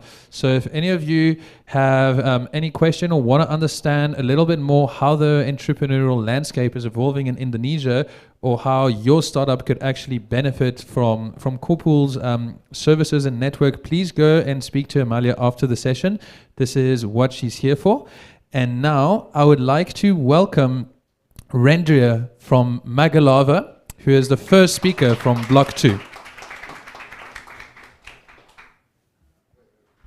Welcome to the stage.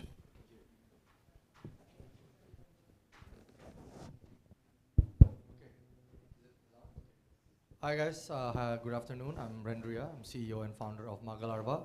We produce sustainable animal feed for animal farmers by converting organic waste. Indonesia is a huge waste generator, so we waste so much food. Approximately 42,000 tons of food waste is being wasted on a daily basis, and nothing is being done about it. But what if I told you that we can actually create value and money out of this problem? What if I told you we can actually revolutionize the food waste industry like we revolutionized the plastic recycling industry in 1972? So I have good news for you, that we have been doing this since 2018. We're using this. This animal is called black soldier fly. It's a fly species that has an appetite and immunity to actually devour food waste. Next. So what do we do? What is it that we do? How do we create value out of it? So we collect food waste. Next. We use it to feed the larvae in our factory. Next. And we create shrimp feed. Yes, shrimp feed. And this is how we create the value. And shrimp feed itself is a market of $1.2 billion. Compared to, say, plastic recycling waste market is around 300 million. So you can see that how big it is in Indonesia about the shrimp feed market. So next, this is our product. I'm sorry about the being cut off of the screen. So the product, we call it Magma Shrimp. It's a sustainable shrimp feed to improve feed conversion ratio and immunity, basically to increase the chances of success for farmers and increase profitability. And it plays good for us as well, because it has a very high profit margin, and we have a very good traction in this particular product. Next. So we've proven our product in shrimp farms all over Indonesia, all proving to have positive results with a very high conversion rate. It seems that the farmers really looking forward for our product for after the rough couple of years of of all diseases and viruses that they have a couple of years in shrimp farming. Next. So our product stands out from the other products in the market because first we have a natural animal protein inside it, it has amino acids, strong attractant, multivitamins, and minerals all in one. So the other competitors usually needs to be supplemented with other nutritions because usually they are only protein or they're only basically attractant. So that's why, and sorry, no one can actually, the biggest difference of our product is the black soldier fly itself. But so no one in our competitors can actually have black soldier fly inside their nutrition because we're the one who's producing it. So that's why our product fare much better in the farmers. Next. So our go-to-market plan is consists of 3 things. The first is still the most effective way of selling and reaching to farmers, which is the offline door-to-door sales. We're going to deploy a technical sales team to the shrimp-heavy areas. And the second one for the local distributor partnership to ease the distribution and most importantly, to tap to their customer base. And third one is the aquaculture startup partnership. Currently now we have partnered up with Jala, one of the biggest aquaculture startup in Indonesia, to actually penetrate their 3,000 farmers under their app. So, go back. Okay, so other than that, we have a lot of aquaculture startups such as Aruna and eFishery, but they don't have product usually. They don't have the animal feed, which is actually the most important part of farmers. Next. Since 2017, we managed to increase our revenue by 3x, while only faring to focus more on the one product and research and development. In the grander scheme of things, the roadmap looks like this. So the first probably 3 years, we will more focus on the research and development, where we want to balance the production and research, where now we're going to focus on shrimp market, and next we're going to launch an economy product for the poultry market and aquaculture market, which actually is even a bigger market itself. It's around $4 billion market. Next. Just next. We're looking to raise 300,000 to increase our sales force and also maximizing our facility. And by doing that, it's going to reduce our costs up to 64,000 to increase to have a better margin. Next. So join us in revolutionizing the food waste recycling industry. Thank you, and would be happy to answer your questions. Rendria, thank you so much for being here with us today. We obviously met at the end of last year, and for myself and I think for the big team, it's been really, really cool to look at your progression and how you guys have evolved as a startup in terms of how you're positioning yourself and the focus that you found in the last couple of months. And we're obviously going to have a little chat on our own after this session, but I'd like to invite the panel to ask Rendria some questions. Thank you. Thanks, Rendria, for the pitch.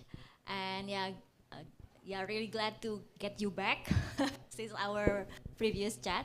So my first question is this, right? For this kind of business model, we know that a huge amount is spent for R&D, especially to reduce your costs, right? What are the improvements that you already did from like the previous meeting up to now that you already done with your team to reduce these R&D costs? And the second one is that the question is this: for the developed country, the awareness about like having a very good nutrition for the poultry is already there. But for Indonesia, for example, as the underdeveloped countries, right, it's still like, you know, you need to convince your customers how they think that they would like to choose your product compared to much more like cheaper product that they could find in Tokopedia, in other e-commerce platforms, right? So could you share some kind of like tips and tricks how to, you know, getting the market share from these much more cheaper players that of course doesn't have that kind of nutrition compared to yours? Thanks. Okay, sorry. The first question was about the research and development and what we did for probably the past 6 months or whatever.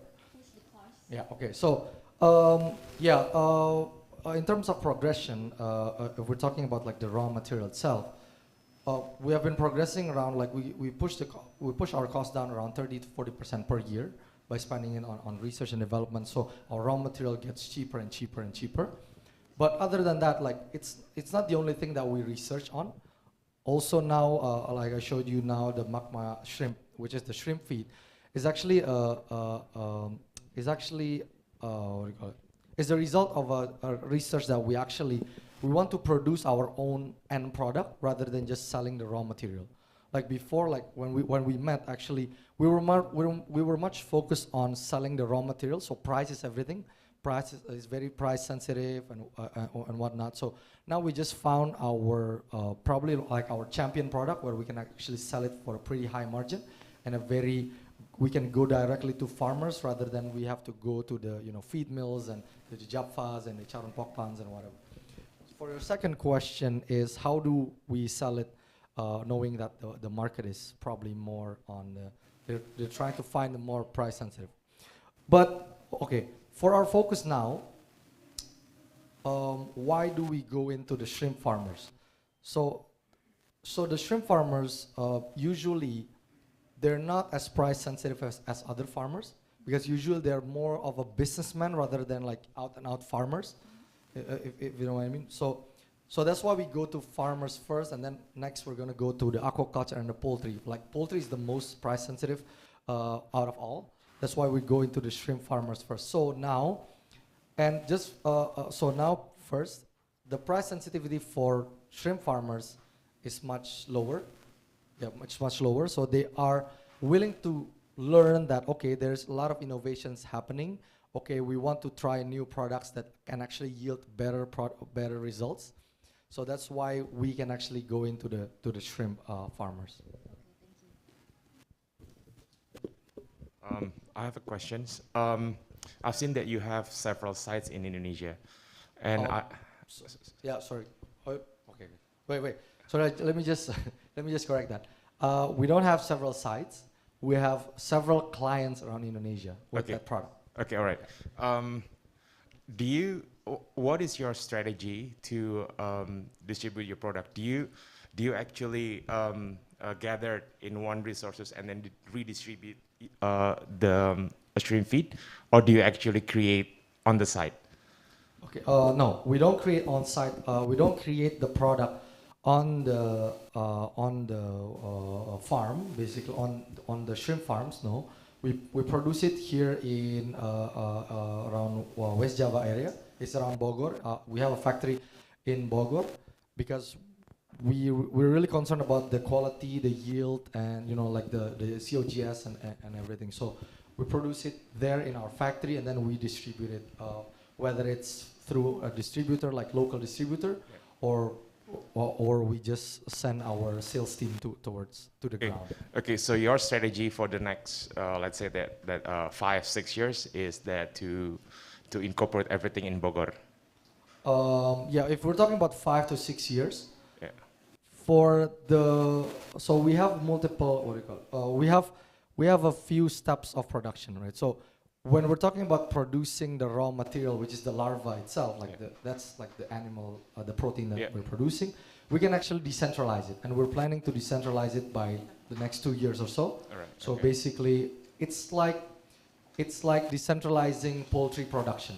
Correct. Like we're decentralizing larva production. Correct. But we're gonna take it to our factory and then mix it with other stuff, dry it, stuff like that. Okay. Yeah. Thank you. I've got a couple of questions. Yeah.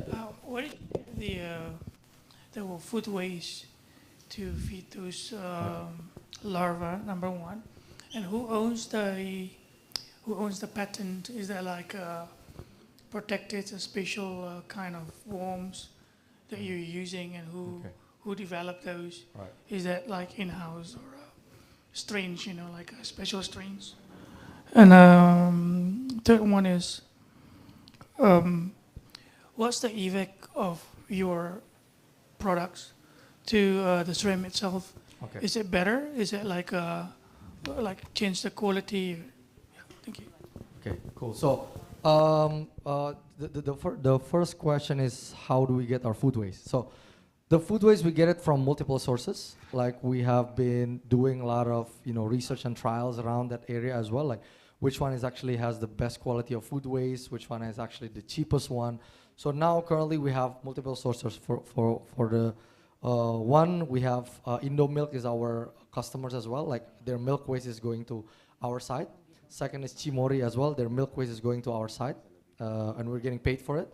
And the third one is we're working with a lot of people around the landfill areas to get, we're working with the waste collections companies to actually, rather than sending it to landfill, just send it to us. And we're working also with people on the ground on the landfill. We're actually paying them to actually segregate the waste for us, and then we pick it up by ourselves. So we have a multiple sources of supplier, just so we don't run out of supply eventually. So the second question was the patent. So the patent is, so no, there is no patent around the species itself. It's, the analogy is just like, it's just like any other animals. It's just like, this is just the baby steps of commercializing this protein production. Just like say in probably 100 years ago, where we just started to domesticate a few species on its own. So no, there is no patent around it, but currently now we're working on formula patent for the shrimp product, because it's the mixture, the formula is developed on our own. And the third question is about what does it affect the shrimp. So you can go back a few slides. Hello? Wait, go back.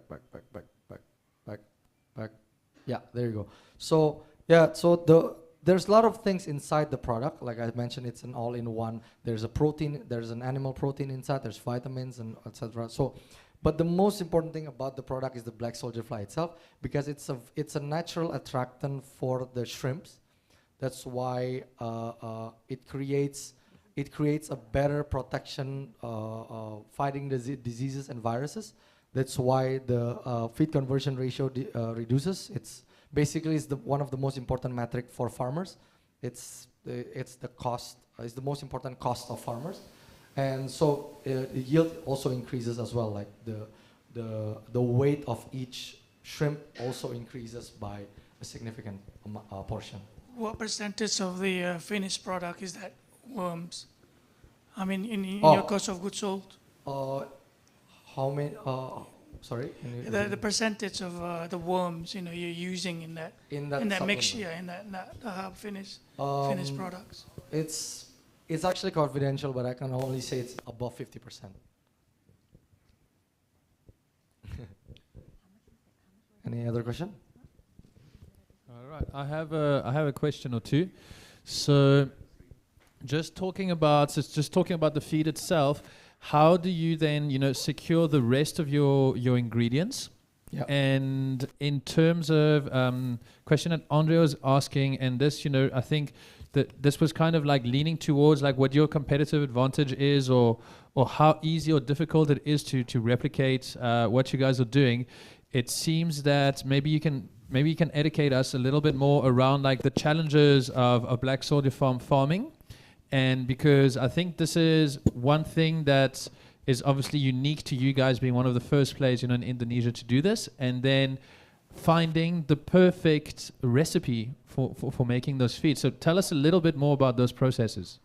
Okay, so just a disclosure that farming black soldier fly, just farming it is not hard. Like everybody can actually, everybody can actually do it, but the most important thing is how efficient can you actually do it, because everybody can farm, chickens and whatnot, but can you make a good business out of it? Right? So there's a lot of challenges around it, like how can you secure the supply? How can you make sure that the mortality of the larva is good, the survivability and stuff like that. So, and for the feed itself, the formula on making the feed is quite pretty reliant on the quality of the black soldier fly that we produce, because it's the most important part of the supplement. So yeah, there's a lot of challenges around like how it's like the challenges of all. It's just like the challenges of your usual farms, but rather than the knowledge has been accumulated for like hundreds of years, this knowledge probably has been accumulated for probably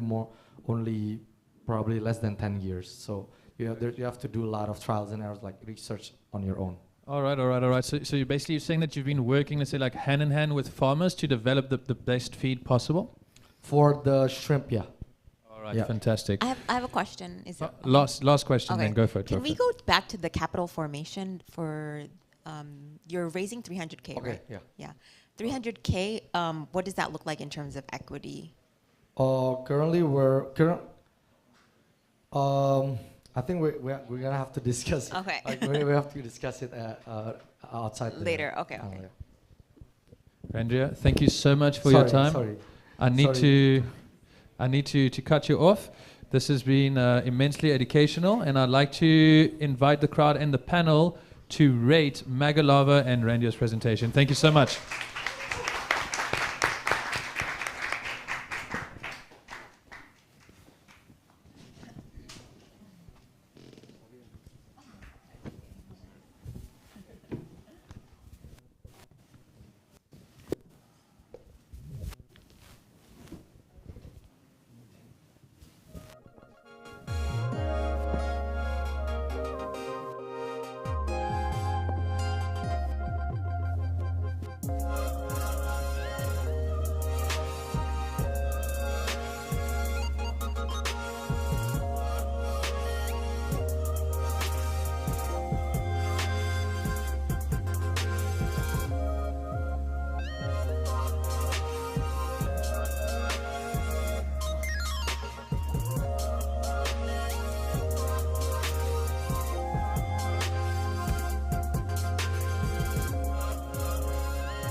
All right. I would now like to invite Fazrin from Kios to come and present their company. Warm round of applause. Thank you.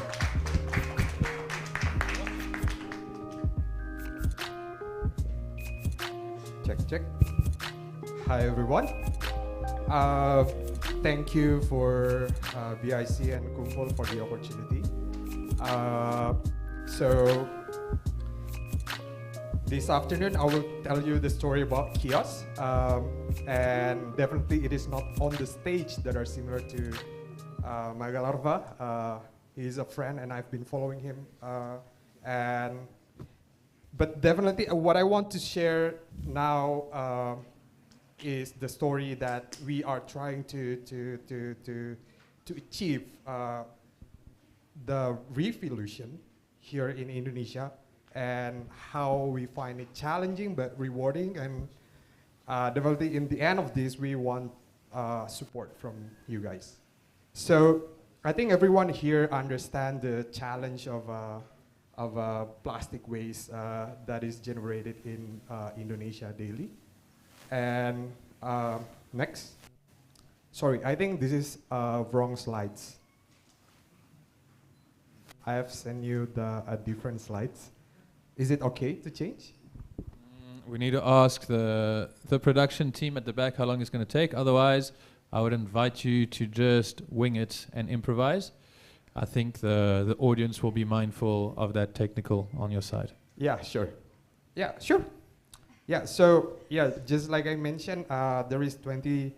Actually, it's in Indonesia. It is 25,000 plastic waste generated daily in Indonesia.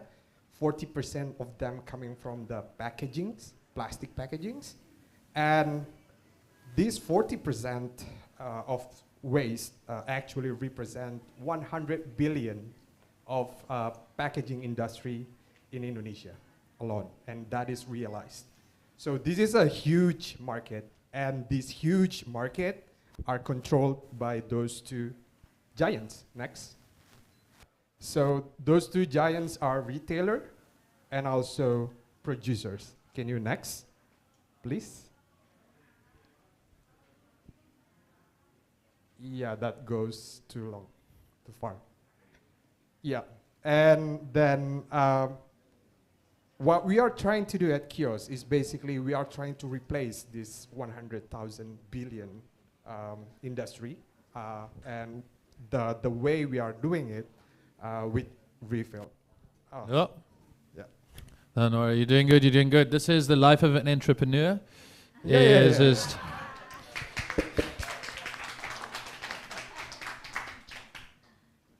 Yeah, so then, this is the correct slide. Thank you. So actually, we have been doing refill for the past 2 years with the mission to replace this 100,000 billion industry. But it begs the question, why kiosk refill as the best solution, right? We have Coinpack, our sister company as well. And what we feel that it is us, not them, that will start the revolution. Okay, next. So actually the reason is because kiosk refill is the easiest zero waste solution for brands and retailers. One, because like the packaging that we require for the producer to produce are easier to produce compared to the small packagings. It doesn't require additional investment for the FMCG to produce. And we can choose to not reverse logistic it. We can decide to recycle it because it is from the material that are easy to recycle. And we are also able to deliver the quality scales at the same level as the single-use packaging. And also we can achieve scale faster. Next. Our business model then is as a smart retail tech provider. We work with the retail, directly, closely with the retail, to provide them with our machines that they can open for listing to the brands. So what happened between the brands and also the retail is a trade agreement as usual that are similar to how they are doing the agreement at the moment. And kiosks will get revenue shares from the use of our machines and also some service fee that goes to the brands. Next. So this is the value that we bring to those partners. One is traceability, of course, because we are all digital. We can also attract consumers from other brands just because our brands is refillable. And for the retail, because we source the packaging in bulk, they can make more revenue from those large format packaging when they sell it in a small batch. Next. So this is our adoption strategy. It is threefold. In the phase 1, for the first 2 years, we work with the producers directly. On the second phase, we work with the retailers. We are now entering the second phase. And our plan for scale up is actually just after that. So we are not on the stage that we want to scale up at the moment. Next. So this is our achievement so far. This is our product partners. Unilever, Cow, Wings, with 20 plus brands waiting to be turned into reveal. We so far have saved 3,000, not bad, plastic pouch from the pilot alone. Next. And now we are entering the phase 2, where we are now partnering with these 3 retailers. Actually, the biggest player in Indonesia, which has more than 30,000 chains under their belt. And if we can unlock it, then you will have reveal everywhere. Okay, next. Yeah, so we are raising up 350,000 pre-seed investment. This is my first time pitching in front of audience offline. And this is the first time we are raising the fund. And we are actually are going to use it to develop the 3rd generation refill tech, where it can be a lot cheaper to produce and to operate for the retail. Next. And this is our team. We are supported by NVU, and we have diverse background, business founders, sustainability designer, FMCG manufacturing, and also trade marketing. So exactly what kiosk is needed. Thank you. All right. Big applause for Fazwin on the first time pitching. Just to give you just a little bit of insight, pitching is usually a terrifying experience, especially when it's your first time. You're technically 2 minutes over time, but with the technicalities, I would say just 1 minute over time. My only piece of feedback is just always be mindful of your pace. And then you can not look at me, you can look at these people just for the rest of the Q&A. I'd like to invite the panel to ask Fazwin some questions. Thank you.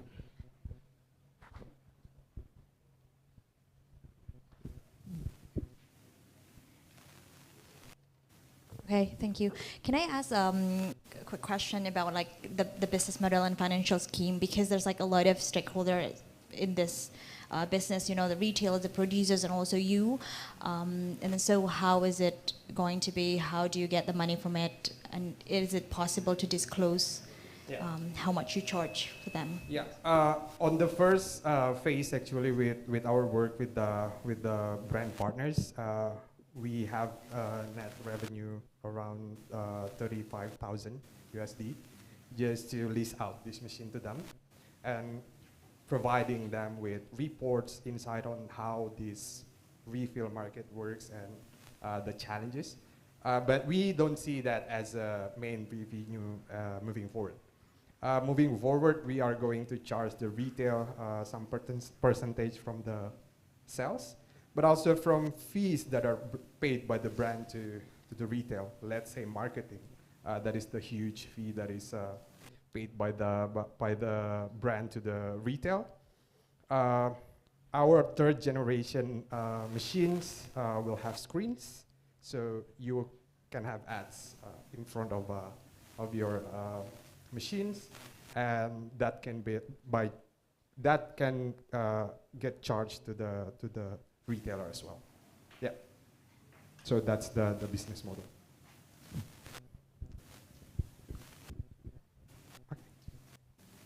Everybody is awfully quiet. There we go. Sorry, the question may be pretty basic, but how would it work? The product sent from the principal brands to the retailer, and I presume your machine will be placed in the retailers, can you? Yeah. So how would it work? Where do you reveal the machine? How do you put that in the retailers? What sort of arrangement that you're going to build with the both brands and also the retailers? Yeah. Do you mind elaborating it? Yeah. So it will be business as usual for the FMCG, the distributor, and the retailer.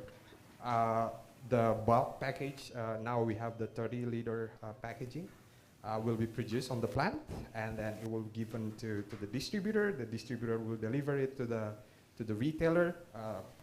The distributor can be by the FMCG or by the retail, whatever their existing stakeholders.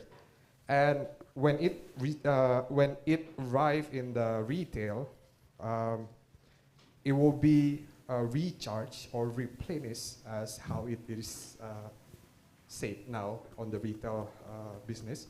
It will be replenished every time the jerry can is empty. So it will be done by the store personnel, and we will trade them, obviously. Yeah. But all of the cleaning, the maintenance, the tax support, that will be done by us. Yeah. That is the ideal goal. Yeah. So can you tell us a little bit more about so what's coming next for us? So obviously you mentioned that today is a big first for you. So first time that you're publicly raising funds. First time that you're actually pitching in front of an audience. Tell us a little bit more about the type of support or the challenges that you're seeing going ahead. So obviously you're looking for money, but what kind of help are you seeking from angels or for investors at this point? What is the big challenge that's waiting for you? Yeah, I think one of the biggest challenge is manufacturing. We have the proof of concept now. We are going to use the money to develop it further. To reach up to the point where we find it economically viable, and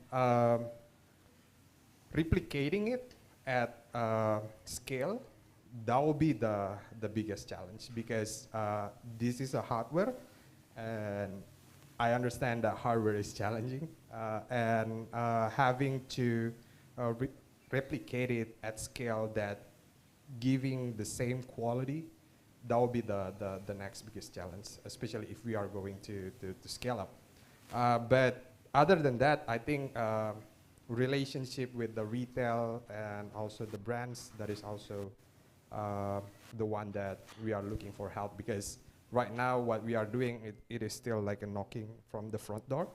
I don't know if any of you angels can give us access through the back door. That would be also great. Yeah, because I think this kind of industry is also very reliant on trust. So yeah, if that is also something that is possible, then. Okay. So basically what you're talking about is from a manufacturing point of view, being able to scale up manufacturing, achieving economies of scale, then distribution side. So obviously, let's say, like access to maybe, let's say like one client or one partner that can open a whole bunch of doors for you. Just last question from my side, also looking at the time, is where are you currently manufacturing your machines? And tell us a little bit more about that. Yeah, at the moment we are doing it in Indonesia. For the phase 1 machine, the generation 2 machines actually, we are partnering with Algramo. They are like they have 8 years experience in refill, but they are based in Chile. We tried it out here, and there are a lot of adjustment needs to be made. Now, all the control of developing and creating and the IP will be on kiosk with those learnings. And we are planning to do it in Indonesia with materials and components that readily available in Indonesia. Okay, and then are you looking at being able, to patent any of the technology, any of the hardware that you're building? Is that part of your plan? Yeah, of course. All right. Fantastic, Farzan. Thank you so much for your time. Big welcome and big well done. I'd like to invite you to give the Farzan the score. Oh, we've got a little technical again, but that's all good. You should all have the scorecard on your phones already. We have 2 more startups coming up before our panel discussion.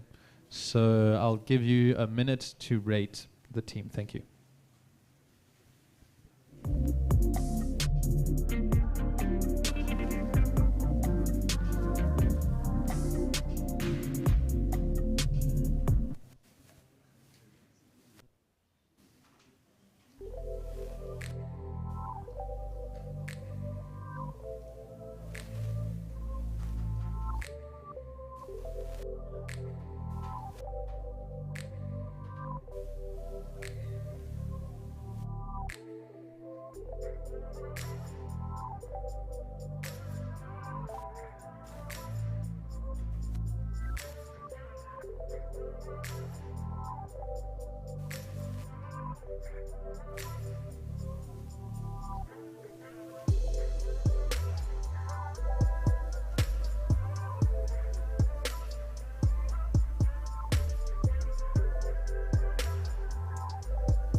All right, so our next company is actually a startup that, if I'm not mistaken, had a recent name change.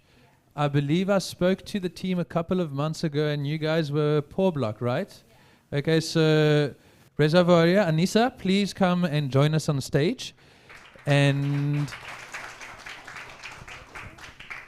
we look forward to hearing your story, and I'd love to hear more about how this transformation happened. Welcome.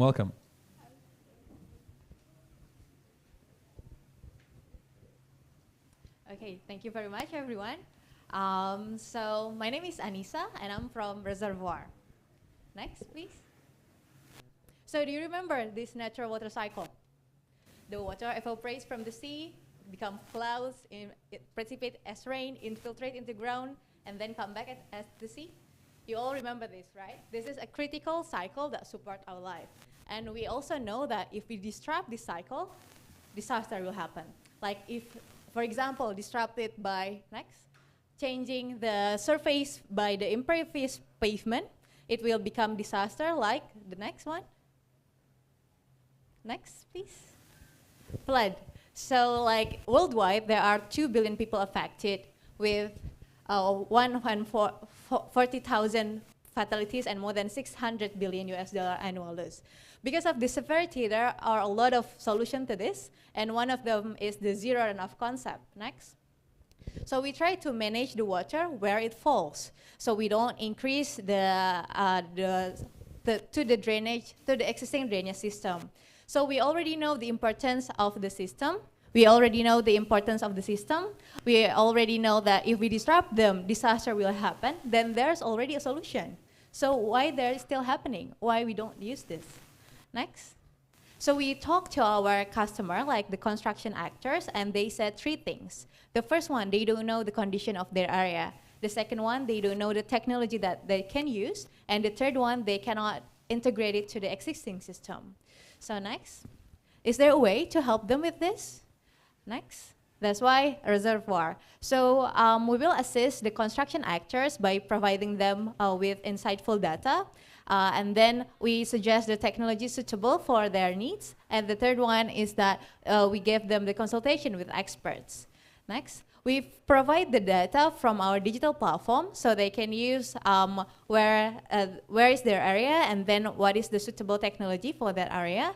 Next, and then they can get the technology in our platform and get the consultation from the expert as well. Next, so these are the technology that we're providing.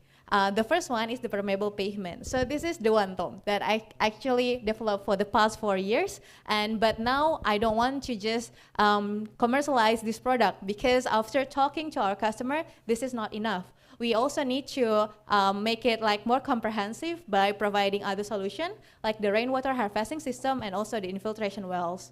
Next. So the benefits by using this is that they get incentive from the government, and then they get a higher property value of being a green building, and also they can reduce the unexpected costs or loss from the flood. We also support the SDGs, specifically number 9, 11, and also 13. Next. So the market, they're very huge, so 1.35 billion US dollar from metropolitan area in Indonesia, because we're focusing in urban areas, and with 10% growth in construction industry. The drivers are the green building certification, the regulation, and also you want to avoid loss from flood, right? The next one.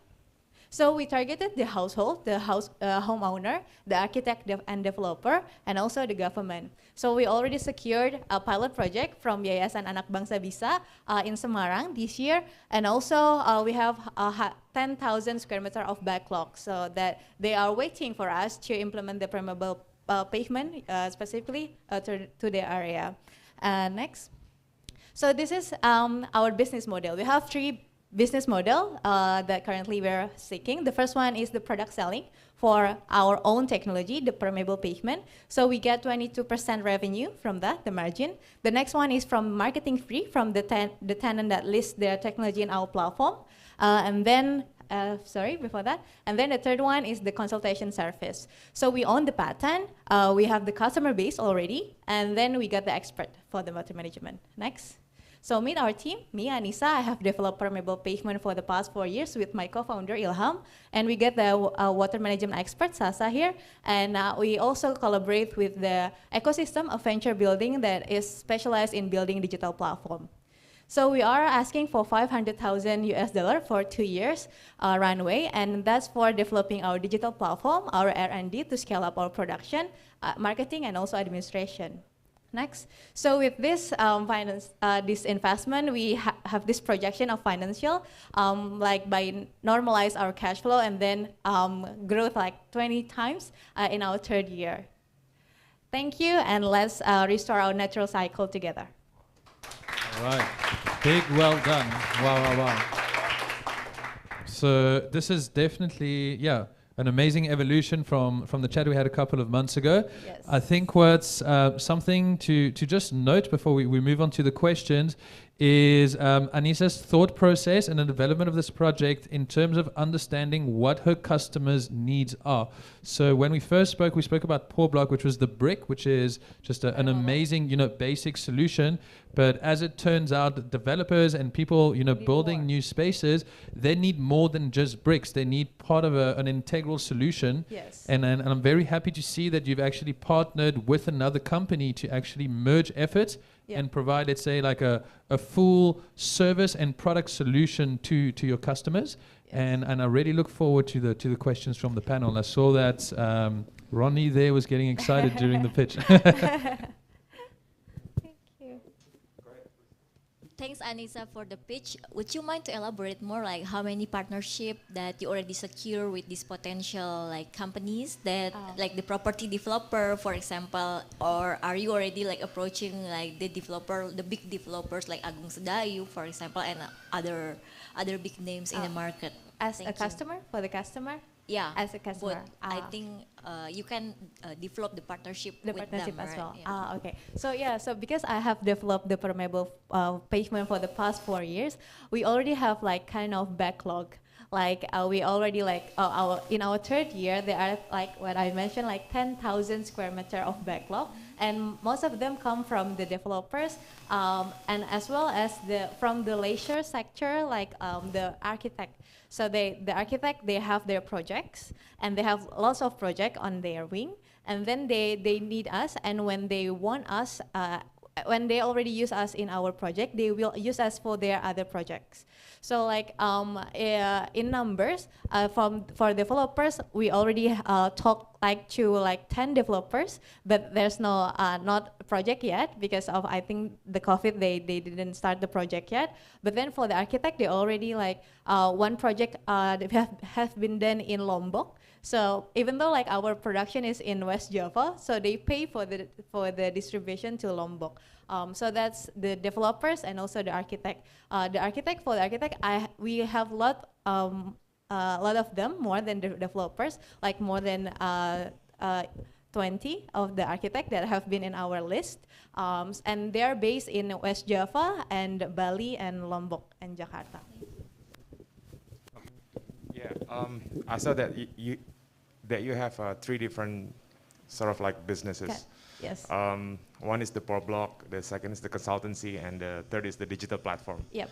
If you have to focus one, just pick one. Yeah. Which one and why?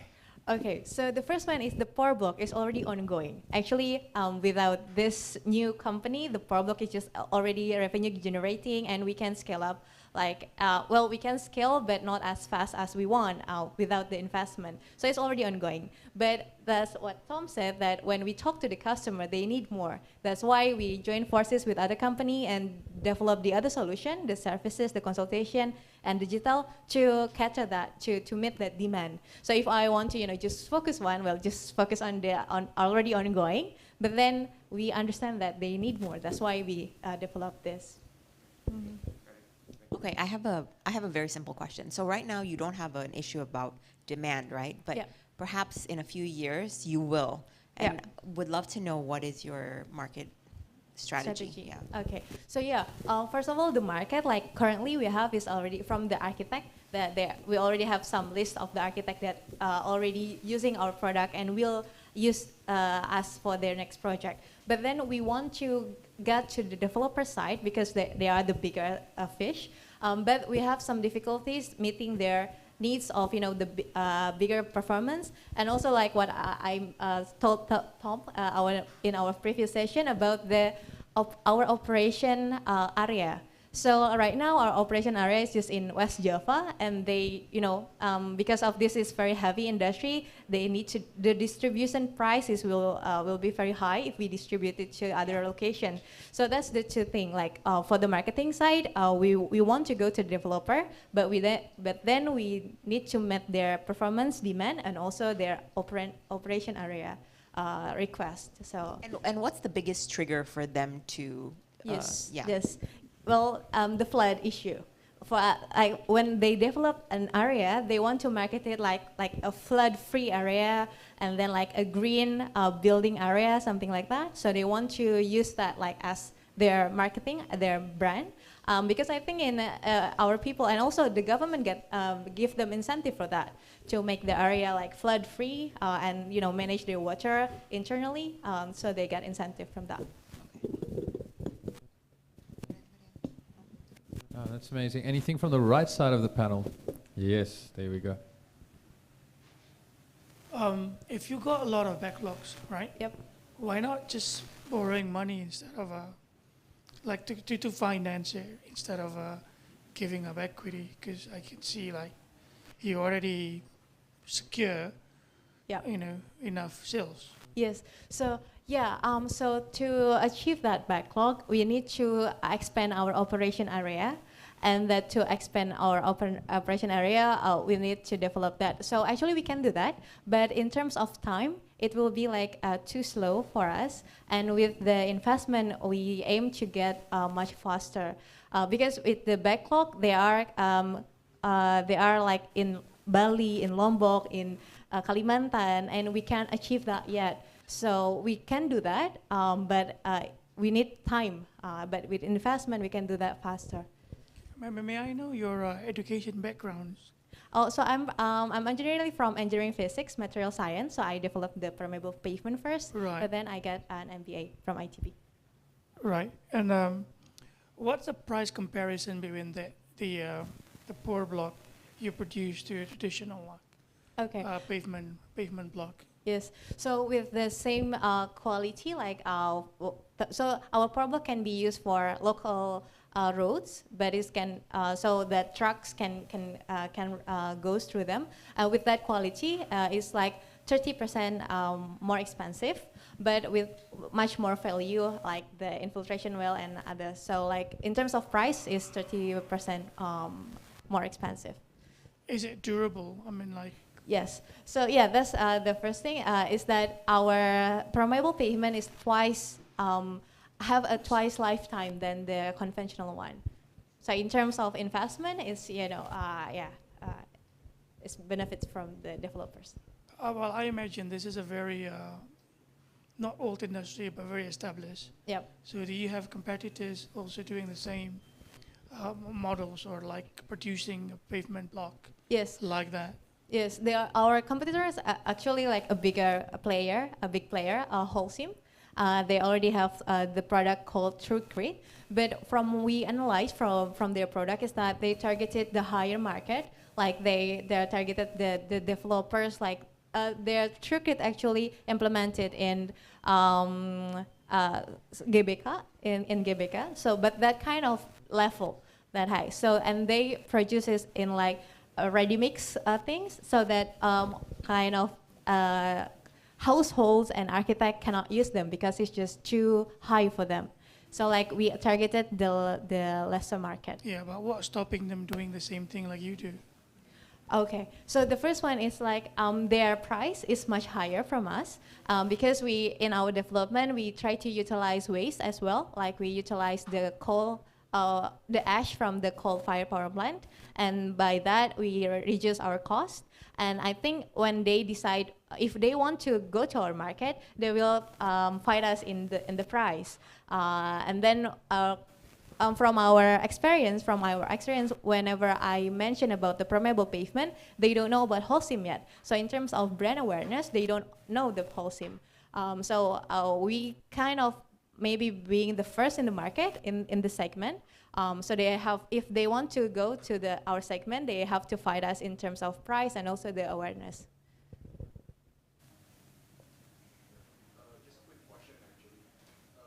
In terms of, you mentioned that it's 30% expensive.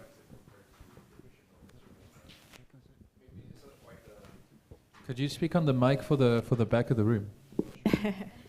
Sure, we'll do that. So basically, maybe this is not related to the business, but I'm just curious because you mentioned that you are an impact startup, yeah, right? How will your price increase related to the property prices, essentially? Oh, okay. So yeah, even though like my product is 30% more expensive, but from I learn from my customer in Jakarta especially, they don't mind about it. Because they said that with the value of the marketing, like green building, it gave them much more value than that, so that they're okay with that. They're okay with the 30% increase. And for the impact, if you mention impact, in our startup, we differentiate between user and beneficiaries, because the beneficiary is all of us that live in the city, right? But then the user is actually like the developers and all. So if the developer didn't mind about it because they get value, and all of us can get the benefit by using the product. Makes sense. Okay. All right, Anissa, thank you so much for joining us again today. Thank you for that. All right. Please share your thoughts on Reservoir. I'll give you 1 to 2 minutes, and then we will move on to the last startup of the day. Thank you so much for being with us and sticking with us for this whole session. We are on our way to the finish line.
Okay. Last but not least, I'd like to invite Fami from Jubelo to come and present. Thank you very much.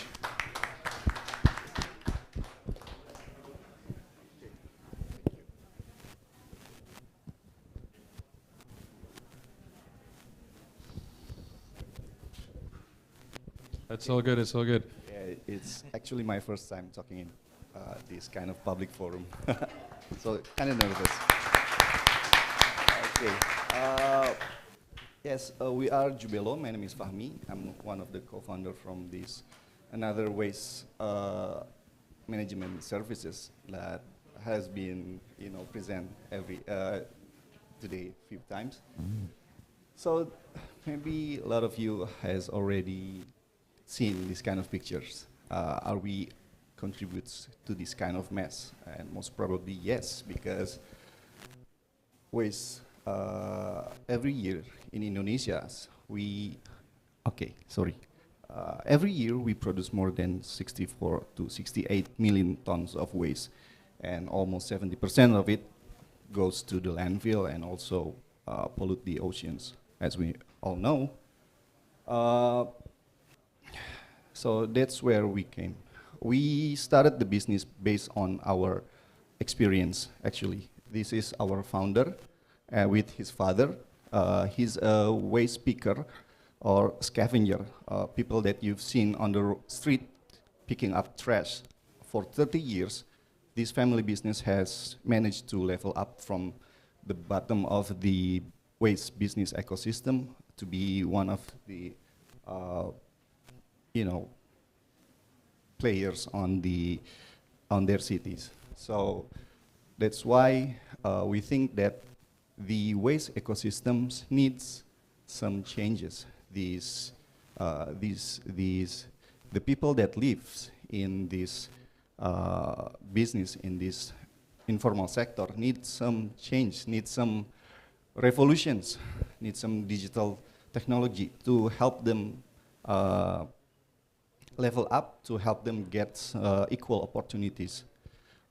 That's why Jubelo, we think that it's not just a problem of environment when we talk about waste, but it's also a problem about the people that work in here. So yes, our business consists to help them to scale up, not just to get more income, but also to get a better life, actually a quality of life.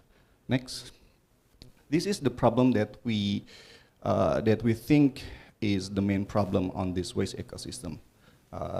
There is no disconnect. There is no connections between players on this business, and people not aware about what they need to do about the waste that they produce every day, and also for organizations and the government, they don't know where those waste goes to. They only know that the waste goes to the landfill and also goes to the oceans. Next. Femi, I'm going to ask you to increase your pace a little bit. Oh, yes, sure. Okay, next. So the solution is we try to integrate waste collecting and recycle using our digital technology so that it can be traceable and more documented for the peoples that work in here. Next. So the value that we can give, it's not only, the value that we give, it's not only about how to help them to get more money, but also the environment. So we, as the aggregator, we know we connect the people that from the user and the aggregator and also the consumer with the market or the off-takers, because so that will help us to get more better info for the people. Next. Sorry. This is our applications, Jubelo.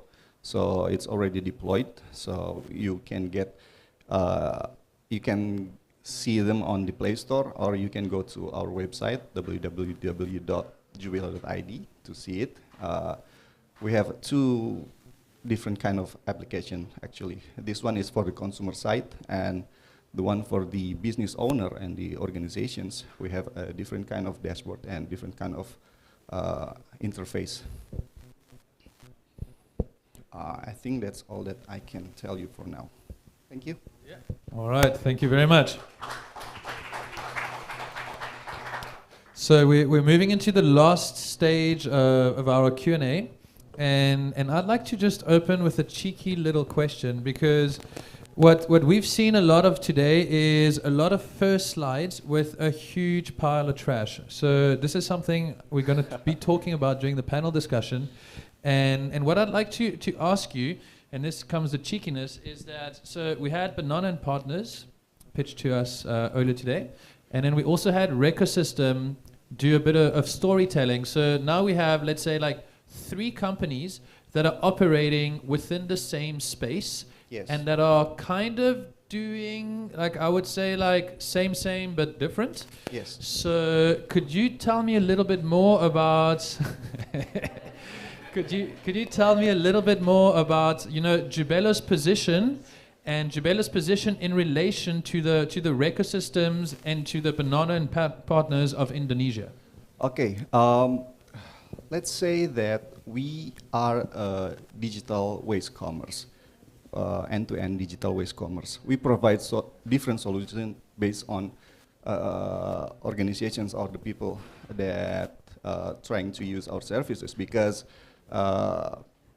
different companies have different needs for their waste management. So we provide different services, because if there's something that we cannot provide, we know the guy who know the guy that you can help us to collaborations. So basically, our business model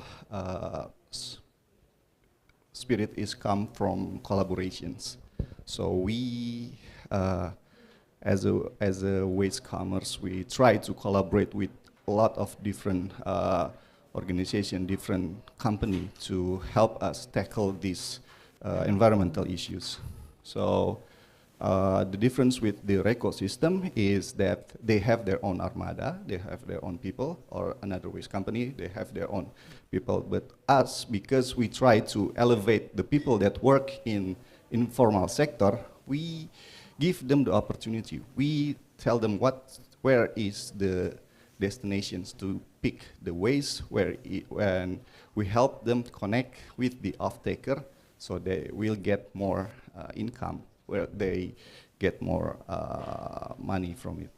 Okay, so basically what you're explaining is that you're kind of on a different stage of the supply chain, and you're providing value between the, let's say, like the initial trash generation and the off-taker, and making it easier for off-takers to find sources of waste and then bring them on to the next step in the value chain. Yes. All That right, is fantastic. our proposition. And just one more quick question for me, because I know we stressed you a little bit on the time, but what are you seeking for in terms of funding? The reason that you're here, are you currently looking for investment? If so, how much and what for? Yes. We're hoping that we can raise around 125,000. So the money itself will go for us to have more collaborations actually, so we can scale up in another cities. Actually, right now we're still working on in Bandung, and so that's why we need the fund to not only that we can maximize our business process in Bandung, but also that we can scale up and goes to another cities. All right. Thank you very much. I'd like to open questions to the panel.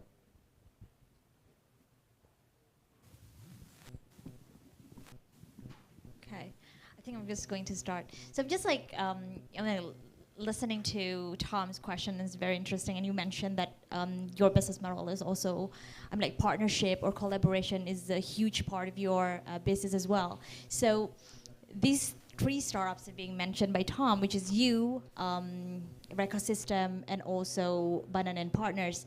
Can you think of a way how to, like partner with them and amplify the impact that you have right now? Yes, we already in talk with Banana and Partners for a few partnership, and we're also hoping that we can talk with Magalarva. I already asked him to have his time actually after this event, because like we said before, different organization, different people, they have different needs to manage their waste. So yes, there are many opportunities that we can collaborate actually. But is there anything that you can actually think of right now? Nothing, but we already did a few things with our partner in Bandung, then so that, and also we need, and also we actually would like to expand further, just like Banana and Partners, they have their own, technology that can burn the trash. Like that's the things that also we need to, collaborate.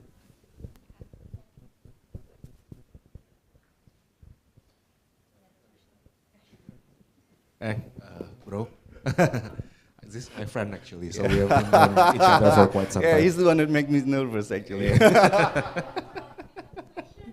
No. I mean, yeah, we have talked for quite some time. You have been in Antler's program at the moment, right?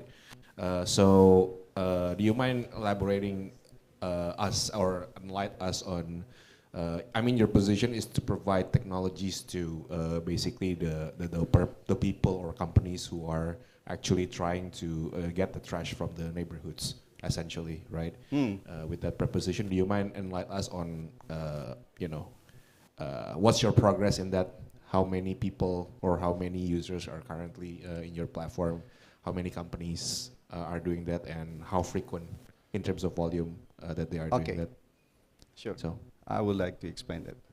Okay, actually we already have around 1,200 customer right now.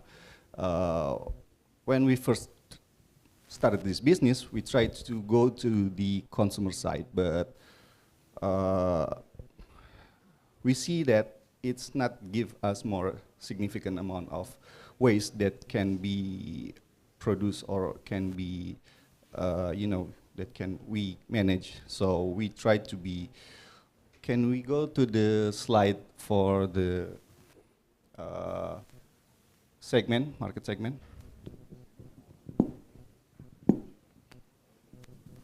Here you go. So 46% of our market segment is from the household and individuals, but right now we are trying to shift our focus and goes to the business side because, yes, in a business perspective, the money is in there, and also in the impact, we can get more trash for the partnership with organizations such as industrial park or what you call cluster, housing cluster like that. So that's why we try to change our target market right now. But we still not forgetting the consumer side because yes, the partnership, especially the pemulung or trash picker that living on the road, they need to go. They need the order from the individuals, like that. Can you mic up? You mentioned about like the 15% platform fee that you charge to the customers, right? Is it like a fixed fee for all customers, or you have a tiering for the pricing for the fee? We have a tiering fee actually. That's one for only the customer, but for the organization or the business, it's a different kind of fee and different kind of revenue center because. Has anyone ever complained about this 15%? Because it's No. quite high, right? The platform fee. Okay. I can say no because as much as you throw your trash, have you ever think that trash can give you more value actually for now?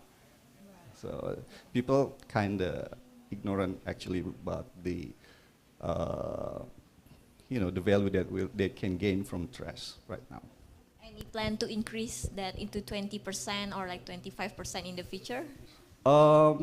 Actually, for now we're not because by the time we shift our focus not only to the customers and individual customers, we tend to find another source of revenue center actually. All right. Do we have any last questions from the crowd? We are locking it in at 15 minutes, Fahmi. Yes, no, yes, no. So in that case, I would like to thank you for being the last company to present and being for the first time on stage. Big welcome.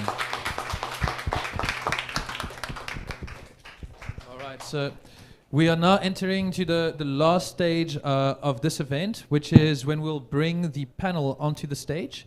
First of all, we just need you to rate the Jubelo team, because while we're having the panel discussion, our team at the back will tally all of the scores so that we can discover who today's winner is and who will walk away with prizes from Amazon Web Services, TapTalk, and Kirim Email. I'd like to once again thank our collaborators for today: KUMPUL, GoWork Co-working Space, Catalyst Changemakers Labs, and Enview. We have about 1 more minute or so to fill in our scorecards, and then we will move on to the panel discussion. Thank you.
Okay. Dear panel, I'd like to invite you to switch seats so that we can have a little chat and so that we can essentially hear your thoughts about what happened today. This is kind of the exciting part for all of us to have a bit of a chat. And so please come and share the stage with me for the last section of this session. Thank you.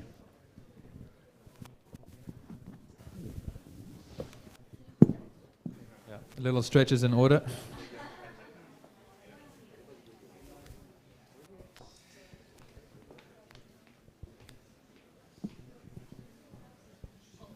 Could we have a switch screen for the panel discussion, please?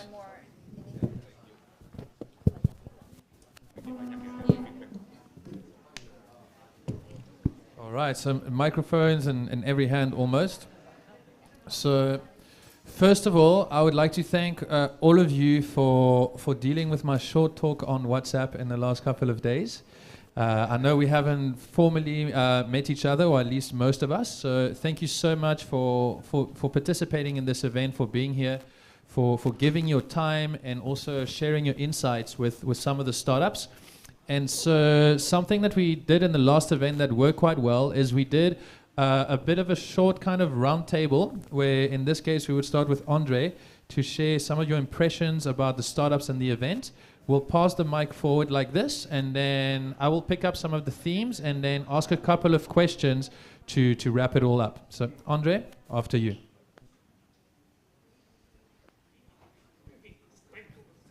No, you're good, you're doing good.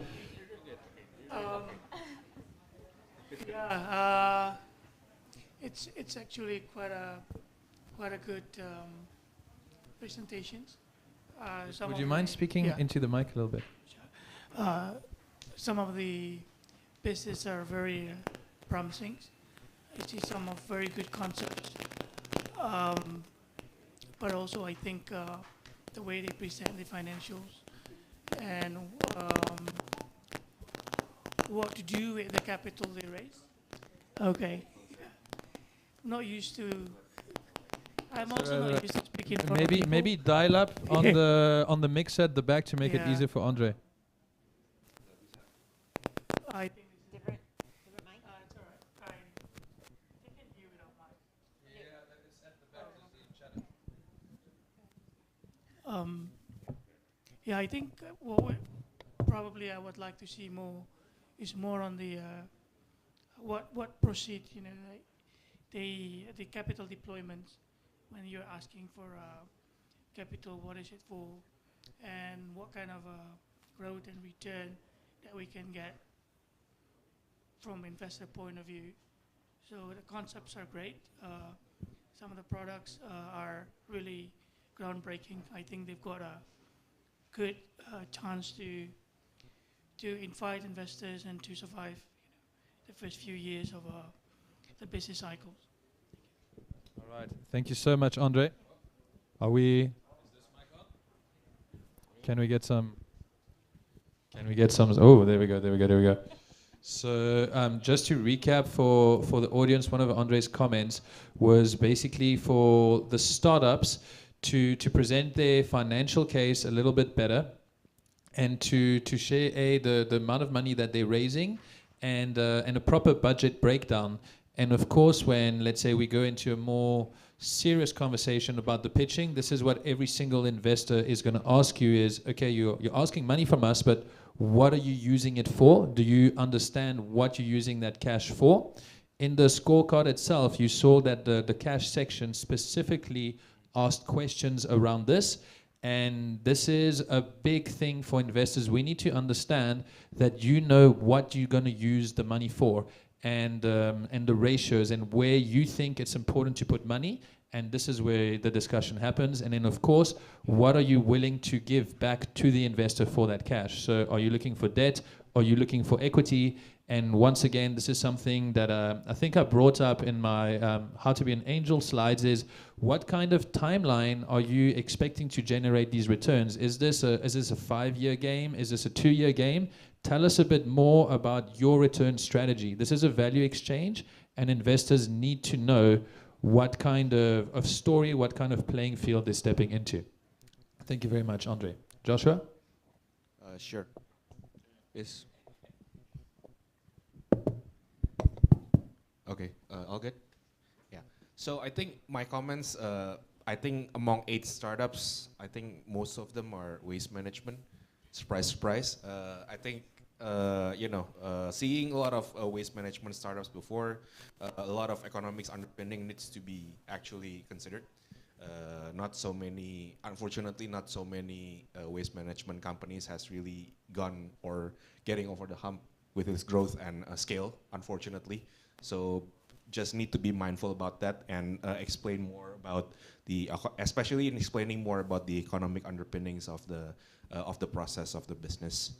And I think overall, I like the ideas, I like the intention, and I like the big theme of ESG/impact investing. It's a big thing, not just for angel investors, but for institutional investors or venture capitalists like myself, like Samira here as well.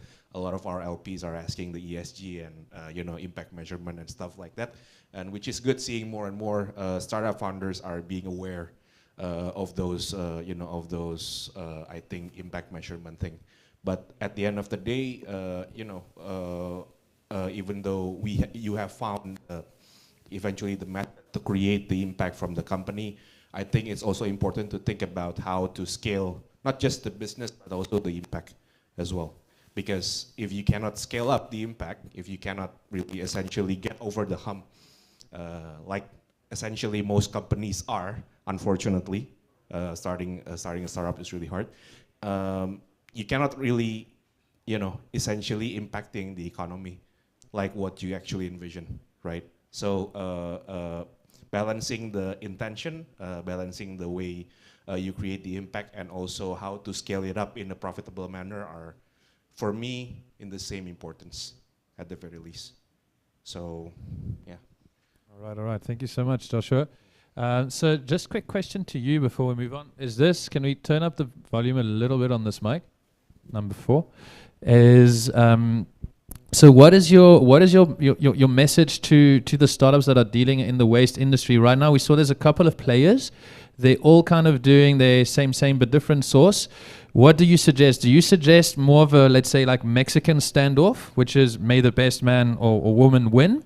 Or would you suggest more, let's say, like a gotong royong, like collaboration model in terms of getting over that hump? Because that seems to be your key message, is there's a hump to go over. How do you think they can actually get over that hump and move into a blue sky scenario?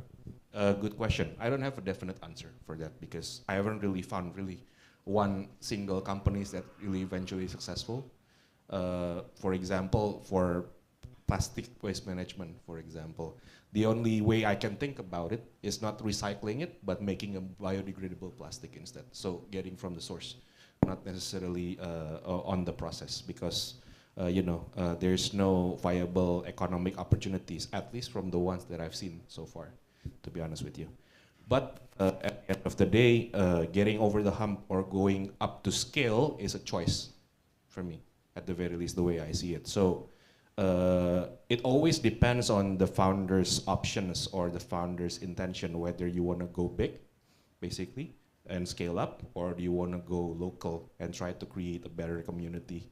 Nothing is better, nothing is worse for me, All right. Yeah. Maybe these waste management startups, if eventually they cannot get over the hump, they can still create a positive changes, positive impact towards their local communities, right? And nothing to be ashamed about that, at least from my perspective. So, yeah. Thank you so much, Joshua. So this is the message. You've got to think about where you want to go and where you want to take your company, and figure out what level of scale you're trying to reach, and then give yourself the means to get there. Thank you. First of all, I want to say congratulations to all the startups that has been pitching today. I mean, like I heard that some of you experienced first time pitching today, and you guys are doing a great job. I also like that you guys are doing, like your homework, talking to your target customers, adjusting your product. That's at least like the first step of building a startup, right? But like being mentioned by the rest of the panelists as well, I think this is something that I always mention to the impact startups, and also being mentioned by Joshua, that you guys are having such a good intention, but good intention is not enough, right? So you need to be able to measure the impact that you have, and it needs to be, so you need to create like a firm framework, right? So in order to be able to quantify your impact, to calculate your impact, and then share it to the world. And then the next is like you need to be able, since it's a startup, it's a business at the end of the day, so you need to be able to provide financial return. So not that I'm not seeing it today, but I think this is something that needs to be worked on, is like how you form the business model, how you calculate, like your cost, and then the way you sell it, and then is it something that your customer want to buy? Is it something that's going to cover your cost? Is it something that is going to benefit investors? And then so those are the things that I think need to be worked on from my side. Thank you. Thank you so much, Amalia. So this was, I think the key message here, and what you really brought up, and this is what KUMPUL is all about, is user-centric development. And you're building a business, you're solving a problem, and you're solving a problem for people. So spend time with your customers, spend time with your users, make them involved in the development process, because this is how you're going to get insights to what is going to help your business to grow faster. And from us, also at Big, this is what we suggest to every entrepreneur: is don't be shy to speak up and to show a prototype, even something that's not complete just yet. Involve your users in that journey, and you'll be able to scale up much, much faster. Thank you so much, Amelia, for your feedback. I'd like to invite Samira next. Hi, everyone. So I would say that I'm a newcomer in the impact investing space. But as Josh and Amelia said, at the end of the day, it is a business, right? So investors are going to care about how big is your market and how much is it going to cost to take that market. So I feel like we really need to see the numbers and the ROI at the end of the day. Okay, we understand its impact. We understand that have this beautiful mission, but when you're asking for investor money, we do want to see what will that investor money turn into. So there have been slides where you're asking for a set amount, but we don't necessarily see, or we cannot envision what that amount, that funding allocation will turn into. So that would be great, right? If you can kind of share that story. The second thing that I would love to know as well is more about the founders and the team, because a lot of these startups are very early. We're taking on a founder bet, right? So how can we have more trust in your vision? How can we understand your purpose and passion? Because the startup journey is one that is extremely challenging. So if you are reaching a barrier, if you're not seeing your numbers, how can we know that you're going to be in it for the long run? So just getting to know more about the founder themselves would be great, right? And why are you the right person to take this company forward? So I think that that is also a unique selling point for your business, you yourself as one of the company's assets, right? Yeah, thank you so much, Samir. And this is exactly, part of the reason that we want to bring entrepreneurs on stage, because we don't investors don't just invest in the business, they don't invest in the pitch deck, they invest in the people. They invest in the founder, they invest in the people that are driving this, they invest in the energy that you're putting yourself forward. And as you saw today, each founder, each presenter has a different personality and communicates themselves in a different way. And when you're raising money, when you're pitching, your job when you go on stage is to have energy, is to be a magnet, is to make people believe in you, and it's to attract people to your cause and to yourself. People have to believe that you have what it takes, and that you will do whatever it takes to move your business forward. So as Samira is saying, please, as a person, as an individual, look at yourself, how you communicate yourself, because if people see a shy version of you, they might think that the rest of your company is shy. So you're the person, you're creating that first impression and the impression of who the rest of your team is. So make yourself proud, honor yourself, and honor the people that are supporting you in this journey.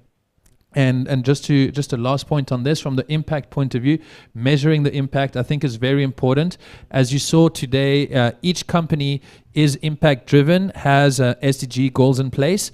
And when you're speaking to impact investors, yes, you need to be cash sustainable, but we also want to know how you measure your impact. And this is part of the greater value that you're adding. So give some consideration to how you're measuring your impact and make that part of your story. Thank you so much. Pradita? Thanks everyone for coming and pitching today. I think everyone is doing great, and I would like to convey 3 things. First of all, it's about like the go-to-market strategy, right? From my observation, from the first until like the end, not all the startups have like a clear go-to-market strategy that needs to be strengthened. So in your next pitch, it could be better if you can rehearse first with like, you know, your peers or, you know, your venture capital friends, or, you know, what are they thinking about your pitch, etc., right? Especially about the product and then the go-to-market strategy. And the second point that I would like to convey is about like the financials. Financials comprise of several things, right? Unit of economics is the key here. Cash is the king. In this tech landscape right now, there is like a shift in investor mindset. It's not only like the burning the money, but the big investor will ask you when we could get back the money with certain ROI. In this case, usually we targeted like for the major investment in 5 years, we targeted the ROI of, or the IRR is 25%. So bear in mind, as an entrepreneur, you also need to be equipped with this financials scenario, right? What will happen if the startups just, you know, having this best scenario? What will happen if the startup having like the moderate scenario? And then what will happen if the startup have the worst scenario, right? Are you going bankrupt? Or what if the investor couldn't get the money back, right? What is the backup plan on that kind of scenario? Especially during this COVID-19 or like all the Black Swan events, right? It's a bit like very shocking to all entrepreneurs. And you are, as the youngsters and the starters in this business, you need to have a much more like, you know, perseverant mindset. What if we couldn't raise? What if the next round didn't access, right?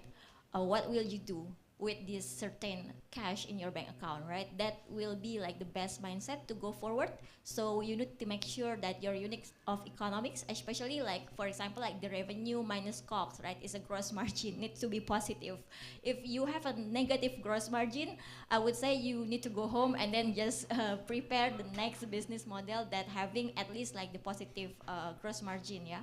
We are not talking about the contribution margin yet, but for the gross margin, I would encourage you to be much more, you know, very thrifty on you spending on the cost part, so your gross margin at least becoming very positive. And for the financial, you need to also like calculate the runway very effectively, because like usually the entrepreneur, because they are very optimistic, right? With this certain money, we can have like 2 years runway, but unfortunately something happened, and then a shock or external event happened, and then your runway will be shortened until like 6 months or 1 year, and then you not prepare for that. So usually that's the key points for the financials. And the third point that I would like to suggest, the growth plan. The growth plan meaning of what?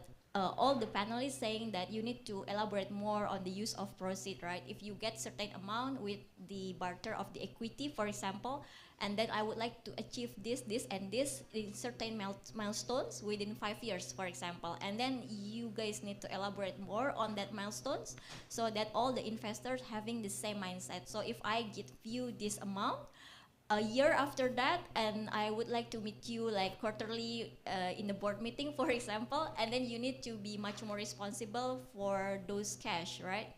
Because in the beginning, you already say to the investors what are the KPI, what are the milestones, and then you are ready to be reviewed based on what you said. We are all know that for startups, it's not an easy journey. It's not like a mature company that you have a certain KPI for certain, the startup is always dynamic, right? Especially for the early stage, right? It's always changing, but it doesn't mean that you don't need to prepare anything. So those 3 points I would like to suggest for these youngsters in order to get much more better and becoming the best in the field. Thank you. Thank you so much, Pradita. Ronnie, the floor is yours. Basically, everyone has said everything. I don't have anything more to say. Okay, I work a lot in the with local communities, and I believe I want to echo what Joshua said just now. If you can go over that hump, you made it. But if you cannot, there's no shame in working in local communities.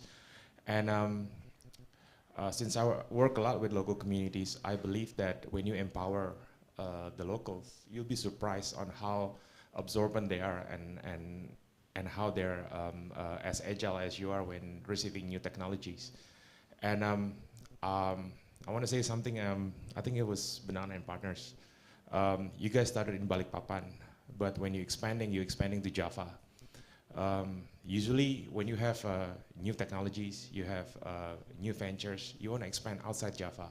I know that's not the ideal market, but they have the same problem as we are in Java. The scale may not be there, but I believe that the opportunities are out there, and you guys should look on a different angle when it comes to local communities. Yeah, basically that's it. That's what I want to say. So congratulations to everyone. Thank you. Big round of applause for the panel. Thank you.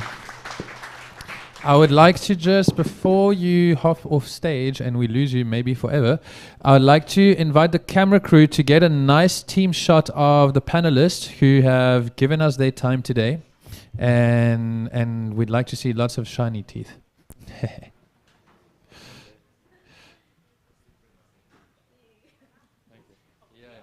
Could we do a portrait shot? And do you want to stand? Should we try standing? Let's all get up. Thank you so much. Yeah, you see, we've got the projector, but it's fine. Your face is shining extra bright.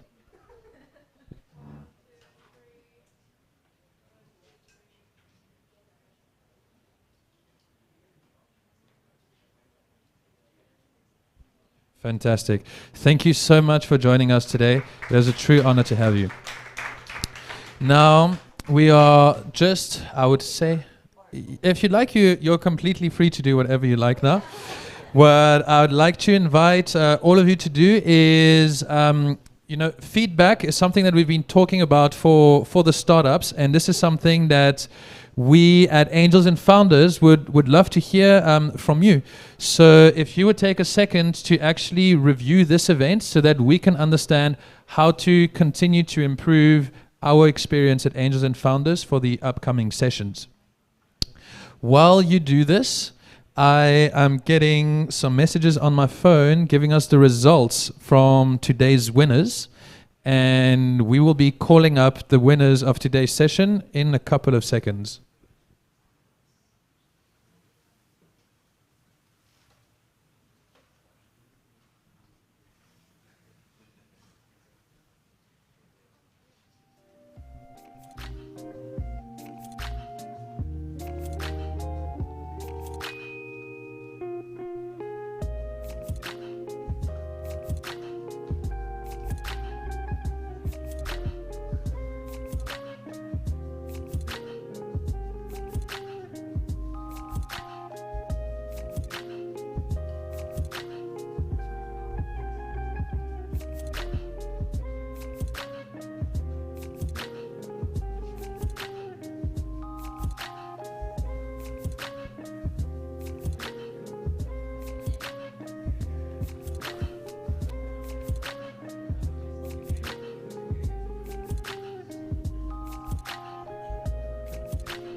The moment of truth.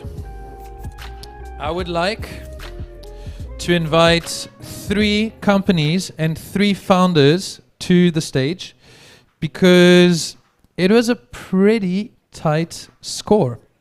And I would like, and I'm going to speak extra slow now just to add some of the tension, I would like to invite Anissa to come on stage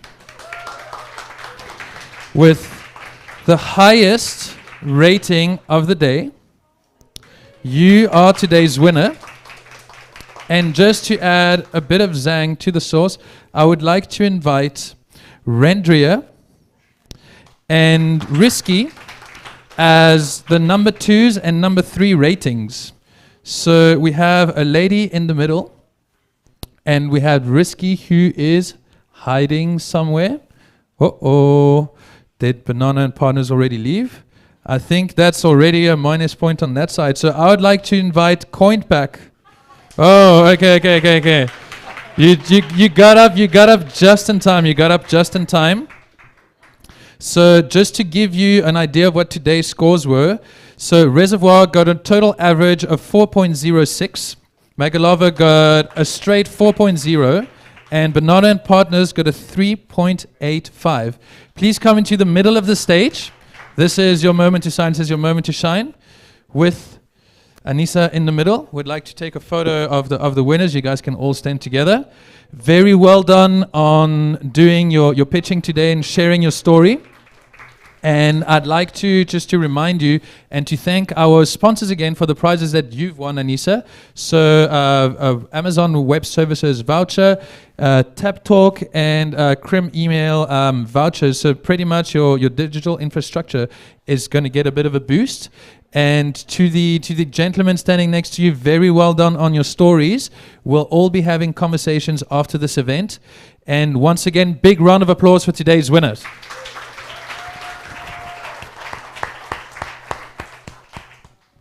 So, without any further ado, I would like to release us from today's sessions, perhaps. Thank you so much for joining us. We look forward to the next conversations. If you'd like to stick around, we will be there to answer any questions you may have. And once again, please, big round of applause to today's founders. Have a wonderful evening.